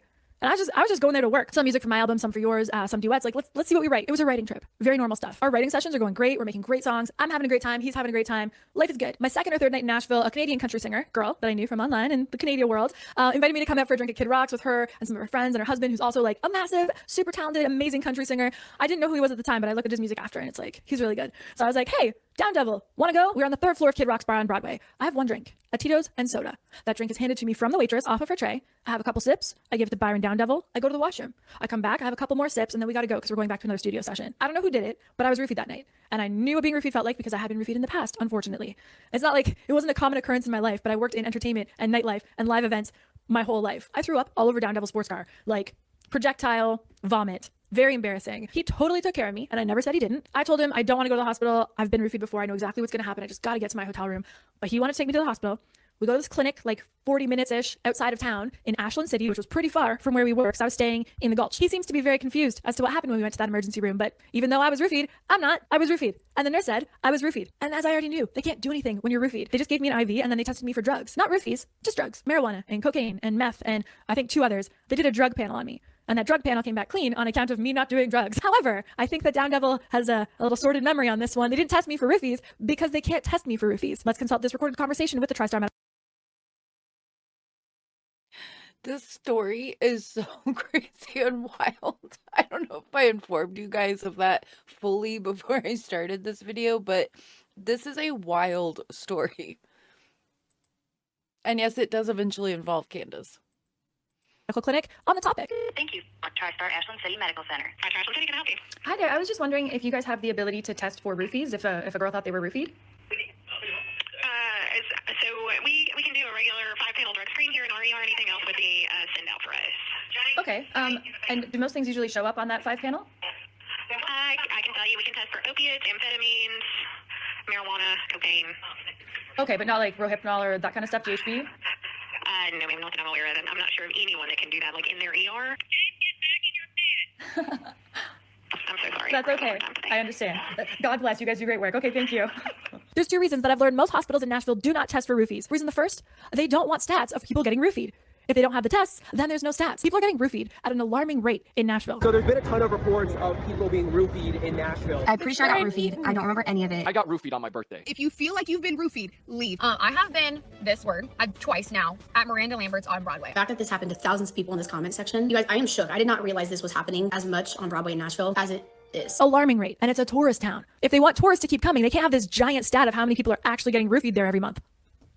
So they just don't test. It's stat manipulation, kind of like with COVID. With the hospitals, there seems to be an issue where not all of the hospitals want to test for people who come in and feel like they've been drugged or roofied. And number 2, when you don't know what you're testing for, you don't know what to test for. Are we testing for Rohypnol? Are we testing for GHB? There just isn't like a one-size-fits-all roofie test right now. So I was roofied that night and it sucked. Byron Down Devil took me back to my hotel. He sat on the floor until I fell asleep and he left like a gentleman. Contrary to some clickbait on the internet, that's all I ever said happened that night. There was no essay, there was no assault, there was no grading going on. Like, it didn't happen. I've never said it happened. So who made up and spread those stories? Long story short, making music with Byron was going great. I was super excited about some of the music, shot some music video stuff for some of the songs. It was awesome. Unfortunately, it turned into a situation where someone had some feelings, someone maybe didn't have the same kind of feelings and tried to back away politely. The other person's feelings were very hurt. Punishment to me for hurting their feelings, they decided that I would become their new clickbait scam. I woke up one day and I'm suddenly in a new soap opera that I did not sign up for. The story that he made up is that I stole his wallet. He knows I didn't steal his wallet. He left it in my guest bathroom. It was one of those things where it's like, if you won't give me what I want, then I'm going to take what I want. We both had about the same size following, by the way. That's like another thing people get wrong with these stories. His whole team and his mother are in on the scheme because this is what they do constantly. He's made millions of dollars off of clickbait. Like just the other day, he lied to his audience about going to court and then later was like, I was just trolling. Like, this is part of this guy's brand, is just making shit up and calling it trolling. It's how he makes money. Within a few hours, the police were called on me for not giving back his wallet. They were allegedly told that I'm a super fan of his and just wanted to see him. Cruisers and like a TMZ style camera person were in front of my place. I'm not special in this. It was a total setup in the same way that Britney Spears being arrested for a DUI was a setup. Oh, it's a DUI, but she blew under. Oh, she had drugs, but it was her prescribed Adderall. Oh, I stole a wallet, but you left it at my house. I won't give it back and you need to do YouTube videos about it for days and rile up your audience. But you already had it. Off of all the views and clicks that he created off his fake story, he launched his album, which featured Jelly Roll. So now I'm by myself in Nashville with hundreds of death threats coming at me. I have to have security to walk anywhere. There's a gang member rallying people to come get me on behalf of his friend. I have people in the industry being like, Nicole, the news cycle is short. It's only going to last a couple of weeks and then everything will go down and everybody will forget. They didn't forget. So Jelly Roll and Down Devil are making a ton of money off this story. They're getting views, they're getting clicks, they're getting streams. I'm getting no sleep and having to go to the police. There's hundreds of videos and posts made about me and this completely fake story. The death threats were so bad and vile and scary and knew where I was that I had to go to the police. The police were like, you gave the wallet back. Ask him to stop saying this. I'm like, you think I haven't been asking him to stop? It really seemed like Jelly Roll's crew got off on the idea that I was terrified. Prior to this, I had all the freedom of a normal human being in the world. And then suddenly I had to have private hired security guards armed with AR-15s walking around with me because, which I had to pay for because people were going to kill me based on lies that were created to help promote Jelly Roll and his friends' music. Just as things online are slightly starting to calm down and I'm like, okay, I can breathe. I survived that. I got through it. Here comes Bunny. Nicole, did you know Jelly Roll? No, I didn't know Jelly Roll. I met Jelly Roll for probably less than 2 minutes in passing when I went to do his wife's podcast. She had reached out to me, asked me to be on her podcast. I'd never heard of her, never heard of her husband, didn't know who they were. To be super specific, because these details matter, they had a much smaller following than me. I was told Jelly Roll and his wife are very Nashville and they'll promote our singles when they come out and we're going to promote theirs. And I'm like, oh, go team. Cool. Okay, cool. Yeah, I'll come on your podcast. Stupid Canadian. I didn't even really look it up before because I was so busy. So I get to her podcast studio. Jelly Roll greets me at the door. He's a huge fan of mine, wants to give me a big hug. He's like, oh, welcome to Nashville. Gosh, I've been following you for years. I'm such a big fan. That was it. I'm like, oh, friendly, cool. I go to do his wife's podcast. So she asks me before we start the podcast if we can talk about Down Devil saving me from being roofied a couple nights ago. I was like, yeah, that's a great story. I'm happy to share that. Wait a minute. How did you know that I was roofied, Bunny? How'd you know? I didn't tell you. Apparently you hadn't been talking to Down Devil. Who told you that I had been roofied, Bunny? Good question, right? I do this podcast and she's totally bottom of the barrel, salacious, hooker, porn host. Oh, what's this guy's dick look like? Did you bang this person? Like, her target audience is the lowest common denominator of society. Not long after my episode, she hosted the Whore Olympics on her show where she had women spread their legs and jam the biggest object they could into their vaginas. And whoever did that, proving that they don't know their father, won. But that's her thing and that's her audience. And I was polite and I did the show and it is what it is. After the show, she's like, you're hilarious. We should be friends. Let's go for lunch. And I'm like, yeah, I'm down. Because I was too friendly. I should have had a boundary. I should have been like, you know, Whore Olympics, porn, escorting, all this shit. That is not my brand. That is not what I want to be around. No. You know, sometimes I'll hear that old thing like, oh, Jesus hung with all these people. No, he didn't. Jesus hung with hookers and people who stole and whatever in order to lead them the right way. You can't just meet them at where they are and hang out in that sludge. And that's what that felt like, was hanging out in the sludge. Don't play in the sludge to be played. It's not played to you. March 14th, 2021, as the story of the fake stolen wallet begins to simmer online. And I'm like, okay, I survived that one. I can hopefully go back to normal life and all these crazies will stop saying they're going to kill me and whew, I'm out of the woods. Jelly Roll's wife, Bunny, suddenly posted that I had accused their friend of drugging and raping me on her podcast, which she can no longer post. She made her audience think I said that on her podcast, and I instantly DM'd her and said, I never said that. She didn't care. She didn't care. She was making clickbait. The first round of clickbait went so well that they were trying to use me again with some other made up bullshit. I'm getting mad. Post where I was talking about SA that did happen to me in the past. She decided that it was about her friend, even after I told her it wasn't. And that bitch ran with that story. She reverse me too'd me. She reverse me too'd me. She reverse me too'd me. A fan had said to me that Jelly Roll and Bunny remind her of like Paul Bernardo and Carla Homolka, the serial killers that raped women and then killed them together. And I agree. There's a level of sinister and abuse and just filth. I am going to say this again. You have to be extremely careful on YouTube. You have to be extremely careful in live streams just as a normal person. Okay? Like when you're hanging out in live streams, don't give up any personal information. Don't say things that can be used against you. Like oh, I'm really sad because my cat died. That's going to get used against you if you're in the wrong live stream. Okay? Eventually. I mean, not at that moment. At that moment, everyone will be like, oh, I'm so sorry. But then they'll remember. They'll remember everything. They like screenshot all of the, live chats. And then if you try to change your name on YouTube, it changes in all the live chats in the past. So they can still just find you. Okay? So you cannot be more, you would need to be extremely careful. Okay? And then if you have a YouTube channel, you need to be extremely careful who you talk to on YouTube, like other creators and stuff, and who you allow to moderate, because they actually do have some controls over your channel and stuff, who you allowed to be your producer, because then they will get even more into your personal stuff possibly. Okay, so you have got to be extremely careful all around, whether you're the small YouTube channel user all the way up to like a creator. It's just disgusting, the messages that Bunny was sending me. She knew she made that lie up and she was mocking me for the lie that she made up. Hey, you said you were raped and now you're saying you're not. That is so weird. I never said he raped me. That didn't happen. Hey, mama, I don't know. This is getting messy. I've never said that man raped me and it didn't happen. Please keep in mind, I don't know this chick. I met her for a podcast for like an hour. That's it of my whole life. Her husband, Jelly Roll, less than 5 minutes. Now Bunny's making it go viral that I said I was raped and roofied by their friend. They invent stories for attention.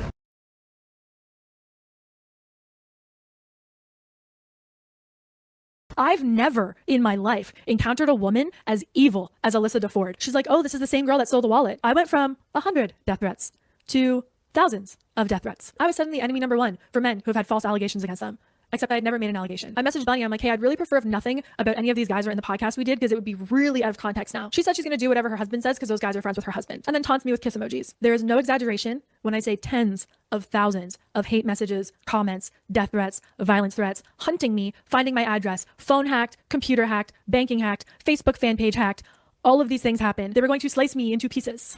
Saying these things out loud is really disturbing. They were going to slice me into pieces and scatter those pieces so that they could never find my remains. I wasn't getting like one message like this. I was getting tons. These people knew where I banked, where I got my hair done, where I went. Like they were clearly finding me. Hunting Nicole turned into like an online game apparently driven by Bunny. I had to go to the police because of all the threats I was getting, and police referred me to victim services because they couldn't keep me safe. Oh my gosh, I don't want to get emotional. I'm so like... It's very traumatizing. I'm talking like a thriller movie. I had to be relocated for my safety and put into hiding so I wasn't murdered by people who were believing lies that Bunny created. Boom. March 18th, 2021, I had to get a temporary order of protection against Down Devil to try and make him stop what he was doing. Victim services took my phone and were looking through it, and they had tears in their eyes and they're like, you're in danger. I'm like, I'm in danger. All I had done was gone on a podcast and not dated someone. Bunny and Jelly Roll have a crew of harassers. These are people with violent histories, mugshots, been to jail, gang affiliated that will do the bidding of Jelly Roll and Bunny. These guys were reposting everything and inventing new lies about me all day, every day. Bunny's friend called Ice. Okay, so those people that she's describing are the same people that we're experiencing in the Candace Owens sphere that she has, that goes out and makes the lies about whoever she's attacking and about whoever calls her out for what she's doing. Do you see what I'm saying? YouTube creators who are malicious will do this. They will develop a community that is connected to them parasocially, and they use them to attack people that they don't like on the small level, all the way up to the big level with Candace Owens that we see and whoever these people are that she's talking about. I don't know who any of these people are. It was like on me last week, by the way. Just want to make sure that's in there. Jelly Roll used the story and momentum of me having to get an order of protection as a way to launch a single that had already been out, didn't do well, but now with all this invented scandal they created, they relaunched it. That was in March. A month later, Bunny was still posting about me online. I had asked Bunny over and over to just please stop posting anything about my personal life online. I don't know you. She would take those screenshots and send them to these men with multiple restraining orders for doing horrific things to women. And then those men would repost them. She's a horror movie level psychopath. And if you told me you found a bunch of young women locked in her basement tomorrow, I wouldn't be surprised. If a girl said to me, please don't post that, that's really scaring me, I'd be like, all right, of course. I would not post something that's going to scare a woman. No. Bunny and her abusive man friend starts selling merchandise, mocking me. My thing since high school has been Go Team. It's hashtag Go Team. I can cheer for you because I know I'm awesome too. Everything's better when we work together. It's a positivity and motivation movement. This woman starts selling Go Tee and Ho Team merchandise. Go Tee and Ho Team merchandise. Who is selling merchandise to mock somebody? Oh, and by the way, that they did this too in like my story. There was merchandise that was made as well to mock people in my group. It's all so similar. It's the same exact thing over and over again. Went on sale to mock me and fake survivors of abuse that never happened. Items included t-shirts and mugs. They spread that I was never in a car accident, that I had a fake passport, I don't have US paperwork, and I'm in America illegally. That's when I heard from Andrew Bayless, who was a producer I was working with at the time. We did the song Biddy Bum together, and then he was going to produce the rest of my rock album. Turns out Jelly Roll had given him a call, and he's not allowed to work with me anymore. My corporate clients started getting messages about these fake rape allegations. So did anybody who worked with me or had me on their show. Oh, don't worry, we're getting to the part where Jelly Roll's going to kill me. They made posts celebrating as I lost followers. I lost hundreds of thousands of followers because of this fake rape scandal. And I said not a word. I was told by the police and victim services and the other victim services and lawyers not to say a word. We can't keep you safe if you engage with this because it might just rile everybody up even more. And by the time we get to the judge, we want to be able to show him this is serious. This isn't some YouTuber drama. So I didn't say a word, and they just kept pummeling me with fake thing after fake thing after fake thing. And the more scared they thought I was, the more they would go again. That's about the time that Bunny told her audience she refuses to air the episode with me on account of the fake charges. Her and her friends posted about me up to 600 times a day. Victim services then helped me get a restraining order against Down Devil and that group of Bunny's friends who were working as a coordinated smear campaign team. The judge told them not to post about me anymore and just leave me alone. They ignored it instantly. This is around the time I started getting treatment for severe PTSD. PTSD, 0 out of 10. Wouldn't recommend PTSD. It was a lot of shaking, no sleeping, slurring my words, couldn't talk, violent visions, constant flashbacks, hypervigilance. I could see people like coming to murder me constantly. I thought I was going to die constantly because they made me feel like I was going to die constantly. Welcome back to Jelly Roll. The beloved fake Christian was going to murder me for a fake social media post. We're getting to that. Jelly Roll's violent criminal friends were waiting out front of my house starting at like 5 a.m. on the day I had to go to court. The police had to be called and escort me to court because Jelly Roll had his gangbanger friends outside waiting for me. And here comes Candace Owens. Here's some tea for you guys. Candace Owens was a big fan of mine and interviewed me on her show back on like PragerU. So my next Candace, the truth is irrelevant. Owens. Like, that's hilarious. That is actually what her name should be. Yeah. guest needs no introduction. You probably know her from the internet. She is a stand-up comedian. Nicole Arbour, welcome to the Candace Owens Show. Thank you for having me. Do you know what I love about you? Tell me. Maybe I was in college. You'd make all these dear this people videos Right, and let like us see the viral. world. You were Yeah. kind of like the first internet breakout star. Then you did this horrible thing. I know, I told the truth. You told the truth. Oh, and gosh. the rule number one on the internet, if you want to survive, is to never tell the truth. And then when she had her first book, she sent it to me and was like, you're my inspiration. And she was like, Nicole, how do you keep going viral? You just like say the opposite of what everybody thinks. I'm like, no, I'm not just being a contrarian and saying like the opposite of what everybody thinks. I'm telling the truth. But she didn't seem too interested in the truth, that Candace Owens. I would have considered her like a work friend at the time. We had a bunch of conversations. I was helping her create her show. Her show was originally supposed to be like The View, but with people who aren't just like super liberal. So I was supposed to be one of those people. And then at the last second, she was like, oh, Daily Wire decided that it's just going to be my show, but we're still going to have a panel. I want you to be like a regular guest on the panel. I was like, I'm there. I was on the first episode. My second episode, I was supposed to come on there and talk about cancel culture because I'm like not about it. She was all like, cancel Chrissy Teigen. And I'm like, let the market decide. You don't have to cancel her. We can see her behavior and decide we don't want to buy anything. Candace's ego can't handle any pushback whatsoever on any topic. Candace had heard rumblings that Daily Wire was going to give me my own show. She didn't want any competition, so she wanted to take me out. I wish I was joking, but I'm not. So I'm on Candace's show and I'm clearly owning her on this debate. We've all seen the movie Mean Girls. You cannot out-mean the Mean Girls. I don't like that you have used your audience to engage in cancel culture. Can we call people out? Yes. You consider this an escalation because I don't want to take the hashtag cancel Chrissy. Yeah, it's the opposite of everything you say. You stand for. So she flips the show into a gotcha moment about women who falsely accuse men. And she starts rattling off the names of these violent stalkers who have restraining orders against them, who are just crazy people, whatever it is, and repeating all the lies that Bunny made up to a studio audience. I was like, I can't talk about this. I think what you just did is disgusting. You just took something personal and private that I talked to you about. It's not private. It's all over the internet. It's not really. I'm sure that in the post she doesn't say that we didn't give her a platform. Right. I don't want a platform. Okay. Unfortunately, being a person in the spotlight, I've had some stalkers. And right now, some of those stalkers, you just named them. I have a restraining order against those stalkers. Those stalkers are prohibited from talking about me further because they've done so many crazy things and made up so much stuff, which is why there's a restraining order, which is why they have to pull down other videos. They were using my name and they made things up. You videos are still up. Nothing, the videos are not up. You doing this right now has nothing to do with the point, but everything to do with you. And you're being mad at me because I disagree with you. I had already talked to Candace about this in private, and she knew how terrified I was of this situation. These guys were psycho stalkers who said they weren't going to stop until I killed myself or somebody else killed me. So much fun. This story's so much fun for me to tell. After the Daily Wire saw I do in fact have a restraining order against those guys, and they're not stupid people. And I told Jeremy, like, I am very scared. This is terrifying for me. You're not supposed to mention stalkers on a national TV show. What is wrong with you? The Daily Wire agrees not to air that part of the segment, but in exchange, they're going to make it seem like I stormed off the show. Come on, Nicole, we need a hook. So to keep myself safe, I had to let them pretend in the edit that I had stormed off the show. I'm talking about Nicole Arbour. There's a huge walk-off tonight. If you guys are Daily Wire members, you're going to see it. dailywire.com/subscribe. By the way, the discount if you're subscribing to Daily Wire is Chrissy. I think I'm so funny. To get like 20% off or whatever if you're going to subscribe. Nicole Arbour did this huge walk-off after she created the entire drama. Girls need to support girls, and oh my God, go team, and oh my God, team. Like, we all just like be out there supporting each other. She does a massive walk-off tonight. We are going to have to just like sit in, like, basically a disclaimer to tell you guys she said some stuff that she wanted pulled out. And again, my personal perspective is because what she was saying were pathological lies, and it would have created trouble for her. Okay, so just had your exit, you said Pager Sarmar, like, you got it on video. Can you guys pause for a second? Yeah. Sweet, thank you. I don't have the backstory real quick. You go, it takes me a second. Sweet, thank you so much for having me on. In real time, while I was on that show, Candace's manager, allegedly this is who did it, Candace's manager was filming and live streaming for my stalkers and giving them the footage of me in real time. Not only did she give this men who said they're going to kill me my exact location in real time and showed them what I was wearing so they can identify me easily, she gave them this footage of Candace shouting out these known violent to women men, stalkers. Those guys had it online in 30 seconds. Bunny was resharing it. They had a whole new storyline. Look, Candace got her. I gave him my address to Daily Wire because they sent a car service to bring you to the show. Someone from Candace's camp gave my address from that piece of paper directly to the stalker crew who had it online in about 5 minutes. So I had to move again. Now the show airs and people think I stormed out of Candace's show because I couldn't debate her. Somebody from the Daily Wire gave her stalkers her actual address because they had a car go pick her up so they knew where she lived. I feel like Daily Wire really should answer for some of this stuff. I think they need to come out and explain themselves and maybe apologize a little bit or something. You know what I mean? Like, this is really severe and crazy.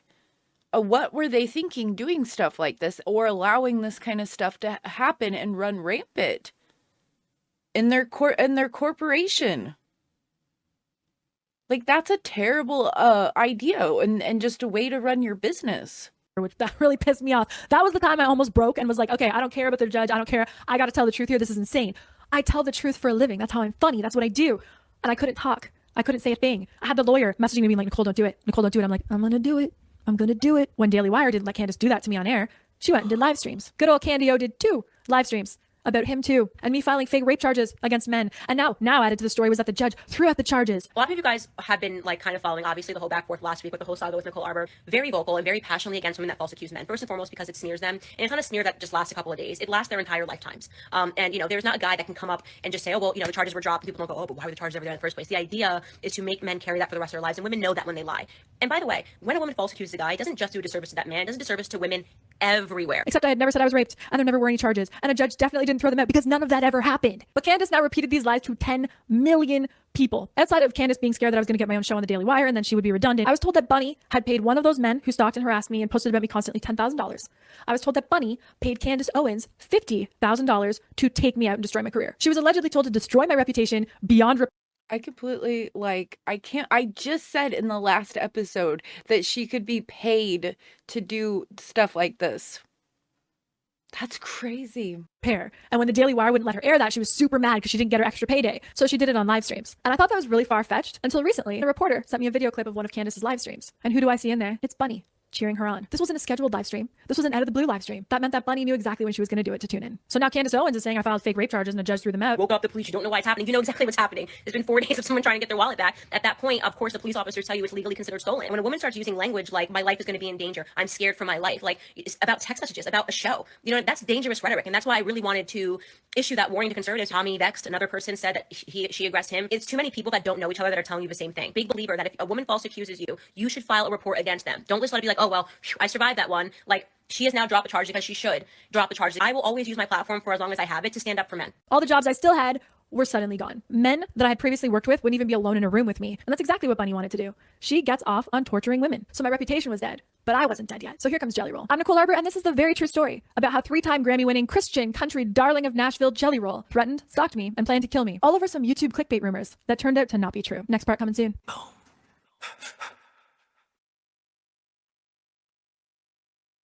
Okay, so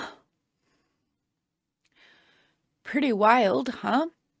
Guess Daily Wire just let her go crazy. Maybe they were practicing some clickbait or using her for views that way. But while Candace Owens was letting her mask slip and being all smear campaigny on anyone who slightly disagreed with her, really odd, Daily Wire was doing things like this that I'm about to play to make her seem like a sweet, innocent person to her audience. Hello, everybody. Today we are doing 10 fun facts about me. 10 fun facts. Let's jump right into it. Number 1, I have 3 siblings. I feel like everyone's always super surprised to learn that I have siblings. I guess I must give them only child syndrome vibes, but actually I'm middle child-ish. I guess you can't really know what it's for. I have an older brother and I have an older sister and I have a younger sister. So me and my sisters are only a year and a half apart. So we grew up just crazy fighting and we're super close. Actually, a fun story, a little fun side anecdote is that my sister, who is older and could not be more different from me, was in one of her corporate classes. So we grew up just crazy fighting and we're super close. Actually, a fun story, a little fun side anecdote is that my sister, who is older and could not be more Did you hear how she pronounced that word? different from me, was in one of her corporate It's like classes. almost like They she had this, could like, pronounce special it at one notes time. thing going on, and they wanted all of the African Americans to be able to have time to vent and to deal with each other and talk to each other about their feelings. And one of the other Black colleagues started venting about Candace Owens. At the time, my George Floyd video had gone viral, and my sister was like the leader of this course. So awkward. Number 2, I went on tour with Wyclef Jean. I was about 18 years old, met him through somebody else who was working for him, somehow ended up in Canada. He was on tour with Lil Wayne and Sean Paul, and it was kind of a random experience that happened when I was on break from college. And then I saw him later in life again. So I actually, good friends with Wyclef Jean. I like Wyclef, he's a great guy. Number 3, this is kind of embarrassing. I learned to crack an egg at 32 years old, actually 2 weeks ago. That does not mean I don't cook. I actually love to cook, but for whatever reason, the egg cracking thing to me is a science. I'm still not that great at it. I always get shells in it. So then I have to like individually scoop the shells out. So I found it just easier. Just ask someone to crack the eggs, ask my husband or ask my assistant to crack eggs. But I'm getting better because I watched a YouTube video and that's kind of embarrassing, but I'm gonna share that with you anyways. Number 4, I was born with a blocked tear duct. So when people ask why I have no feelings, it's because I wasn't able to cry for the first couple of weeks of my life. Number 5, I can suddenly taste cilantro, but my whole life without being able to taste it. You know, cilantro is a very polarizing vegetable. Some people can taste it and it tastes like soap, and other people have no idea what they're talking about. woke up at 26 years old, went to buy a taco from Chipotle, suddenly tasted cilantro, and it literally tastes like soap duds. Fascinating vegetable. Honestly, you should feel bad for me. Tomorrow you might be able to taste it too. Number 6, I have always loved to travel the world. I think we're all super ignorant unless we make ourselves uncomfortable and see what else the world has to offer. So when I was about 23 years old, I up and moved to Costa Rica with a family that spoke no English. And what? When? When did you have time between the Vogue internship and the position at the PE firm, and then from there immediately starting Social Autopsy? What is this? She gave Erica Kirk all kinds of stuff about some Chinese thing that Erica Kirk apparently lived in China for a little while. How did she live in this place, Costa Rica? What? Obviously a total immersion. And then I took That's classes. weird. 8 hours a That's day. suspicious. There was no English taught in the classes. They felt that the best way for you to learn was to actually need the word. So if you wanted food, you had to learn how to say comida. Definitely very rusty, but I understand Spanish. So don't think you're gonna talk trash about me. I'm not gonna know what you're saying. Number 7, this is random. I get super angry if I'm forced to hold my bladder. I just find it really arbitrary. Like if you're on a car ride with your parents, you're like, I have to go to the bathroom. They're like, let's wait 10 exits. I'm like, no, that's a completely ridiculous thing to ask somebody to wait to hold their bladder. Just pull off the exit. So don't ask me to hold my bladder. I think it is like one of the things that parents do that they need to stop doing. I get it. You don't want to stop all the time, but I just get very angry when people ask me to hold my bladder. Like, oh, could you just do this? No, I have to use the bathroom. Let me go to the bathroom. Shout out to all the pregnant women in the world who have to go through that. It's even worse. Number 8, this is just a weird moral position. I don't go to zoos. Actually kind of goes back to me going to Costa Rica. It was really bizarre to be there. They banned zoos a while ago, and the animals aren't afraid of humans. So I was in Manuel Antonio, Costa Rica, and like the monkeys will come up to you, and the deer, which I grew up in Connecticut, there's so many deer, they're terrified of human beings. They'll just stay there next to you and walk next to you. And it sort of made me realize that something was weird about zoos and animals being afraid of us. So I don't go to zoos. I just don't really, I think of it as like a Yo, they don't have deer in zoos. Like, what? How does that make any sense, what you just said? The deer are really afraid of us, and I think it's because of zoos. What? prison for animals. And I always think to myself, okay, imagine if an alien civilization had zoos and they just had different types of human beings. And on their alien planet, they're like, oh yeah, that's a Chinese one. Oh, that's an American one. And people just went around with their alien kids and just looked at human beings behind glass. And we look so sad. Number 9, speaking of animals, I absolutely hate bunnies. I think they're the children of Satan, and they've been able to get away with it because there was this huge propaganda campaign with Bugs Bunny and everyone thought he was cute. Okay, clearly this woman is a psychopath. This was made to like make her look good, you guys. He's actually not that cute. If you ever actually look at a bunny at nighttime, their eyes are like red. It's totally creepy. They freak me out. I think that they're, I don't know, I just think that they're guarding the underworld, and that PR campaign has people confused. Bugs Bunny, don't fall for it. Bunnies are satanic.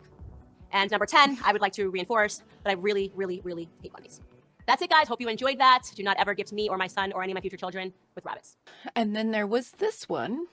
Hey guys, Candace Owens. Okay, so I get a ton of questions about dating. I guess people want me to give them dating advice, so I'm going to answer some of these questions now. When should I start talking to my partner about marriage? I'm probably the last person you should ask this to, or maybe the first person you should ask this to. Don't forget, I got engaged after 2 weeks. And when I say after 2 weeks, I mean I met my husband, and then I was engaged 2 weeks later to him. I'm a big believer in not wasting any time. I know like there's, I guess, now some modern wisdom. You wait 2 years and then you start bringing up engagement, but that's 2 years of your life. You're not getting any younger. Women are definitely have to pay attention, especially if you want children. So I think that if what you're looking for in a relationship is eventually marriage and kids, you should feel comfortable talking about that right away. It doesn't mean that the marriage and the kids and engagement has to happen today, but it does let you know that you're dating somebody that is a serious individual and is not here to just Netflix and chill, as the kids are saying these days.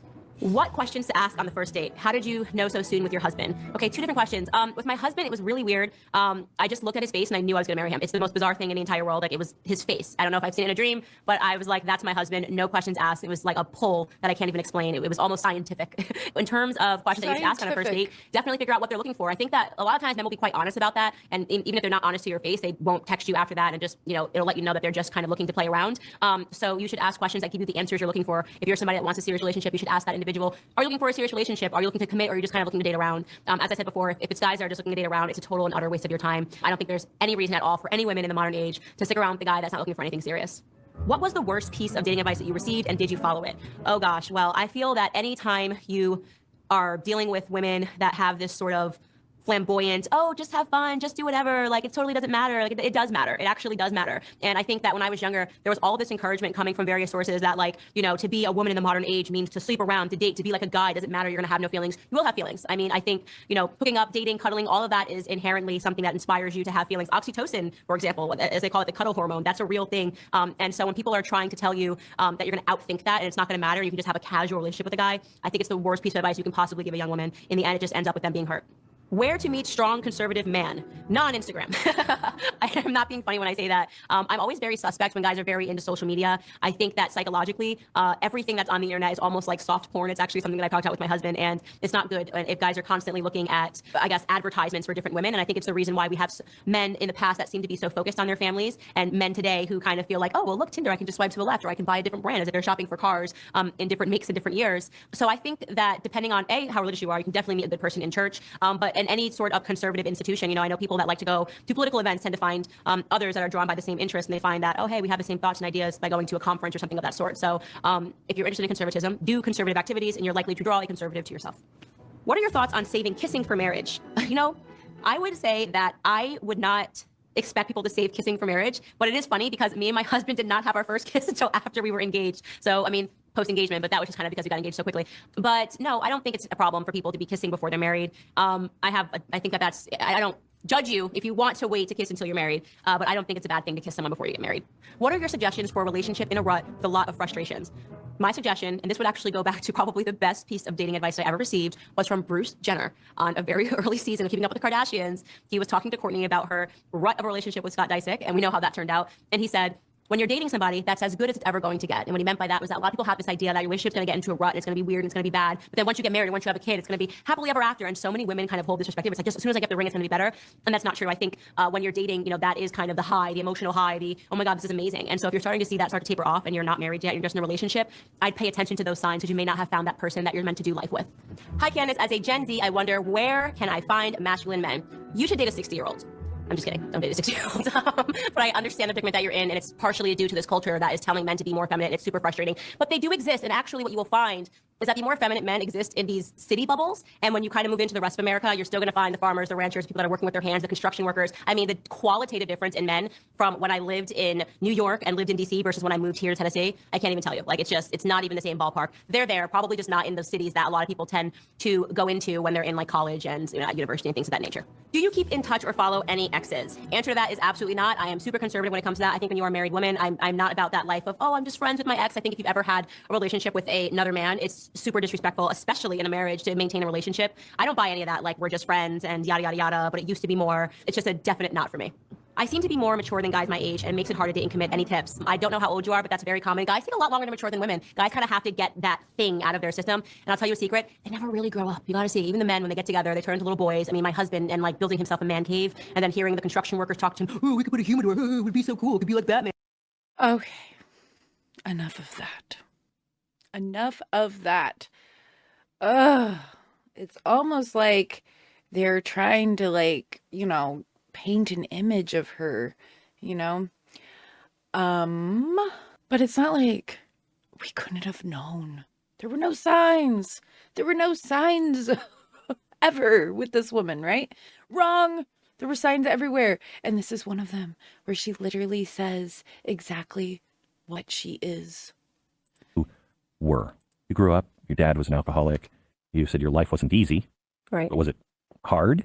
You know, that's been one of the things that's been the craziest element of my political journey, is watching the left and the media try to almost whitewash me. Like, if when you read about Candace Owens, it sounds like I was an overprivileged rich girl that grew up in Connecticut for some reason. Watch the way she talks. Like, she's almost like a different person, like, as you're following her, because this is like way back, like, as you're following her, it's like she's changing. Do you guys know what I'm saying? Like, watch how she talks in this video. And just saying you grew up in Connecticut makes people think that you're wealthy. There's lots of bad places in Connecticut. Right, really bad, and getting really, worse, actually, right now. It's sitting on an economic bubble thanks to Democrat policies. But my life has been tremendously hard. It's been a very complicated life. I grew up with my mother psychologically and physically abusive to me and my siblings. My dad was an alcoholic. He wasn't abusive, but he, financially impotent, couldn't provide for the family, and just tremendously selfish. That's what comes with the disease of alcoholism, where him drinking came first. So I've never been able to relax, meaning that I always had to have a job. I always had to take care of myself. From what age? from forever. I mean, the first time I had a job, I believe I was 14 years old. I worked at a video store, and I just never not worked. And I always say that Is that a bad thing? no, it's not. It's not a bad thing at all. But the anxiety of knowing that you don't have parents that can take care of you, that's a little troublesome. different, right? So everything that I had, it was make or break, right? There was no fallback plan. There's I guess a confidence people have when you know that if you really mess up, your parents can help you for a period or can help you pay rent for a bit. I never had that. And so I was in that at my house. Me and my mom fought a lot. I was a girl that I lived with my boyfriend when I was 15 years old for months because my mom would kick me out for months at a time. Wow. When I was a teenager growing up. So I had a really rough upbringing. Uncles in prison. Just what I always say, I guess can be true of a lot of Black Americans. What you see growing up because our culture is so broken. I don't know many Black Americans who don't know relatives that were in prison, relatives that have been arrested, in trouble, and just sort of had a lot of dysfunction in my household. I mean, one of my earliest memories, just to give you an idea of the sort of household I grew up in, was my uncle. His girlfriend set him on fire. Jeez. Literally, and then this is sort of dysfunction. Shared a room, so there was touch for a while until he got back. My granddad was home, so all 9. My grandfather just had a different way of life that I would return to after living a very liberal life. There was a difference in our grandparents. There was, especially. I don't know how old your grandparents were, but mine did not. They were not raised in the 60s, and there was just a different work ethic, a different understanding, and much more of a be your own person. You are responsible for you, nobody else. No complaining. My grandfather never complained. He just worked every single day of his life. And it's interesting that you said that they didn't grow up in the 60s, because I had a recent conversation with my granddad, just a heart to heart around the time that I was getting married, and I asked him kind of quite seriously, like, why is this your son talking about my father? I have a good relationship with my father, so I don't want to feel like I don't. But just in the constant day responsibility, never able to do anything, takes from his children, doesn't give back. And my granddad said something. He said to me, it was the hippies. It was the hippie generation that did this. And I just thought, wow, this idea of liberalism, more freedom. You don't have to have rules or responsibilities. He was like, they brought in the smoking and the drinking and to live and let live, because when you're not actually striving to correct things that are actually bad, you'll start creating badness around you. Right? I think that there's something about the human spirit that we want to triumph. We want to end a war. We want to say we did something. And like you said, they didn't have anything because things were good. And that's also for my generation, millennials, things have been great. So we're creating suffering around us, pretending to see it everywhere. So you said that you returned to the way of your grandfather, but it took a while. It did. What? Tell me about that period in your life. Yeah, so I always say to people, like, I took the most liberal route to conservatism. Took a very liberal route to conservatism. And I just, I was constantly in trouble. I was always a very smart person. I did well in school. But there was an upset. I felt like the world owed me something because so much of my life seemed unfair. Like the parents that I had, it was unfair. The money that I didn't have, that was unfair. I had an education system that was telling me it was because the world is fundamentally unfair. And the system of, capitalism in America and white Republicans is making it unfair. And I just had a chip on my shoulder through much of my life. And, I found liberalism as to be a home for that, because liberal perspective sort of welcomes the idea that we shouldn't have to be responsible because the world is just corrupt and backwards. So why should we have to be decent people? It sort of allows you to absolve all responsibility, all self-responsibility. And I wasn't like, I was, partying, but not more than anybody else was. I was a bad person. I don't know how to say it. I just was a really bad person, a person that I'm not proud of. And I didn't treat people well. I wasn't true to my word. And I was mean. And that meanness came from an anger, a deep-seated anger. And then what happened that sort of changed it around was, first off, I got snapped with reality when I left college. A meanness and an anger. Oh, man. Wild stuff there. Wild stuff. Okay, we are going to leave it there for today. I want to thank everybody for being here and watching this episode. This is episode 7 of the Candace Owens series. I hope you guys are enjoying this series. If you haven't yet, please subscribe, please like, and please share the video and comment down below all of your thoughts. I read every comment and reply to most of them. And I hope you guys have a good rest of your day or night, whatever time it is for you. And I will see you next time on The Eclectic Journalist.